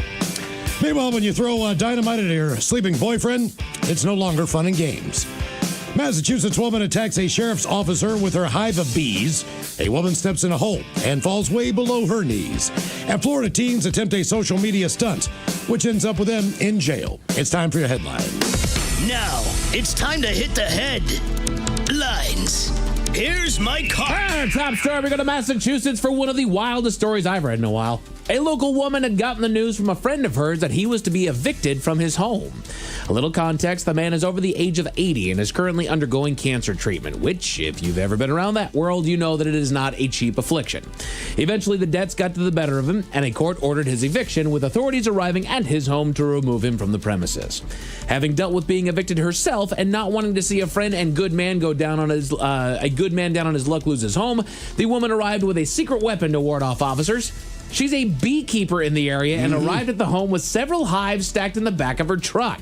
She opened several of the boxes, unleashing a horde of bees on the officers. After being told that some of the officers have allergies, her reply was, "Oh, you're allergic? Good." And she continued her onslaught. I remember her. Several deputies suffered stings and one needed to be hospitalized. It's also reported that thousands of bees had perished in the chaos as well. The woman was arrested and sentenced to jail time for the assault. Her sentence was not as long as I thought it would be. No, it was only like 3 to 6 months or something like that. Something like it may have been 6 months, I think. Right. I think circumstantially they somewhat understood her frustration. You're evicting a guy going through cancer treatments who's 80 years old out of his home? Right. I mean, come on. I understand the frustration, but at the same time, I was like, okay, the bees will eventually go away. I know we're going to get your guy out of there. I see what you're doing. I get it, but... That's a move. That's a baller move right there, dude. Like bees. You know, I've seen people sick dogs on people. But she put them in the back of her truck and moved them there. Yes. I mean, she has a home for them. This is a coordinated effort. Oh, yeah. Go, my bees. That is badass. It kind of is. I don't care who you are. That's badass. Bees. In other news, down to California, where a day at the lake started off on the wrong foot. The story goes that our man drove out to the lake, put his car in park, and walked away for a short time. Or so he thought. Turns out that he neglected to make sure that his car was actually in park, and it started to roll away without him. Toward the lake waters. By the time the man was alerted to his error by a bystander, it was already too late, and the car submerged itself in the lake. Authorities were called, arrived at the scene, and were able to put a tow line in the car and haul it out of the lake. Which, yay. I mean, yeah. I know they got to get it out of the lake, but like your car is done. No kidding. And it was up to the roof line. Yeah, it was sunk. Yeah. It was gone. I have accidentally not taken it out of gear. Sure. I have accidentally put it in the wrong gear. I don't know that I've ever thought I had it in park but didn't and let the thing roll. That's something I always double check. Right. And also, just for that reason. Man. And also, if I didn't, I immediately know. You know, I'm never moving fast enough to where the car takes off without me, kind of a thing, right? That's a wild move. In other news, crazy story out of New York where domestic disputes get violent. A couple had gotten into an argument one night before going to bed angry, presumably to continue attempts to resolve the conflict in the morning. I'm sure they were going to get it figured out. But the male end of the group reports to authorities that while he was asleep in his bed, he was woken up by the sound of hissing nearby and opened his eyes to see some sort of a flame near him. He quickly woke up and realized what it was, a lit stick of dynamite. Oh. Yeah. He did his best to extinguish the wick, but was ultimately unsuccessful, with the stick detonating in his hand, causing him to lose his hand and forcing doctors to actually amputate part of his arm as well. His girlfriend was seen fleeing the apartment following the incident, and she was quickly tracked down and arrested, and I fully agree with Miles' question. Where the hell did she get the dynamite? Well, she threatened him. She threatened to do this to him over a dozen times. He actually contacted authorities about this. You'd think they would have gone over and said, like, do you have dynamite in your house? Right. Because they're living in a freaking apartment. Right. Do you have explosives in here? Yeah. And she did. She had a stick of doggone dynamite. Where does one randomly acquire a stick of dynamite? She might be crazy, but she's not a liar. Correct. Yeah, I would not believe you have a stick of dynamite. No. And then she does. What state? This was in New York. I have one guess. Maybe she worked on a road construction crew. Has to. Something like that. Or a quarry of some kind. Or she just, Right. Yeah, most people I know, a lot of people have guns, they have knives, they got all kinds of weapons. Dynamite typically is not part of their arsenal. I think construction is the only place that I can even put together where she might. Demolition. Warner Brothers cartoons. Yeah. You know, they all Lives have near the dynamite. Right, that's just what? Daffy Duck lives upstairs, you know. I mean, seriously, my wife said, I will blow you up with dynamite. I would just assume she's being facetious. Right. Thinking like, oh my God, she has dynamite. Yeah, you've heard Coach Ted's advice to many 17-year-olds to get your stupid crap out of your system within the next year, and this story is evidence as to why. Two 18-year-olds have found themselves on the wrong side of the law after pulling stunts inside of a local Target and a Culver's restaurant. The pair filmed themselves performing the stunt in which one of the two rode a lawnmower inside of the local Target, damaging a door in the process, yay, and using a leaf blower inside of the Culver's, presumably for laughs and reactions online. Unfortunately, Johnny Law catches up to people like this, and the pair were arrested, and they now faces charges of criminal mischief and disorderly conduct as well as property damage. Where did this happen? What state? Florida. Ocala. Yeah. Okay, that explains it. Yeah. I'm just thinking of certain places I've lived, like if people are sitting in the Culver's eating, and you came with a leaf blower, either you were shot or beaten within an inch of your life. Right. Like, and also, I get it. You're 15 to 17 years old. You're going to do stupid things and film it and put it online because look at this. This is Jackass. They told us not to emulate it, but we're going to do it. When you're over 18, that's called evidence. Don't film it. No. I know you want the social media likes. I get it. But it's like, man, you're better off. It's better to be a story you tell than to have the actual evidence. But just in case those stories left a bad taste in your mouth. Thankfully, there's good news. Up in Manitoba, a woman learned that simply getting out of a car can be a perilous venture. Have you seen these pictures? I did. She's so happy. She was being dropped off at home by her friends when she stepped out of her passenger side of the car, landed on the ground, and instantly sank up to her arms, right up to her armpits. Her friends didn't even know what happened. All they knew was that their friend had just vanished and walked around the car to find her stuck in the mud. They snapped some photos as they waited for rescue crews to arrive and hoist her out of the hole. She initially thought that she had fallen into a sinkhole, but it was later determined to be a catch basin that was missing a manhole cover. Side note, a subsequent search found a second basin on the other side of the road. What do you know? Missing its cover as well. No injuries were reported and both holes were properly secured. You're right. She was very cool about it. She was. You know, and that's part of the reason why I did the story is because, like, you know what? You got a good humor about it. You took some funny photos. It's also your lawsuit in the States. It's also your house, so you can't really do much about it, dude. Exactly. Men's Room Sports, you got more NBA playoffs on ESPN and NBC tonight, hockey playoffs on TNT and True TV, and you've got some late night baseball over on MLB Network, as Miles found out. The Mariners are currently underway for Game 2 against Minnesota, looking to even the score with the Twins before the final game tomorrow morning. As last I checked, spoiler alert, after 3, there's still no score, so there's still a chance. All right. As far as your weather, they're saying considerable clouds tonight and a low of 46. However, it's all going to burn off tomorrow as they're expecting partly cloudy skies and a high of 67. Okay. That's it for headlines with that. Mike Hawk is out. Thank you, sir. We appreciate it. We'll see you next time for the return of Who Sucks Less, the lovely Jolene, up in just seconds. Yes, indeed. It's all true, but in the meantime, well, we be all about this bitch. So until tomorrow, please do what you do best. And for Aletha's sake, stay beautiful.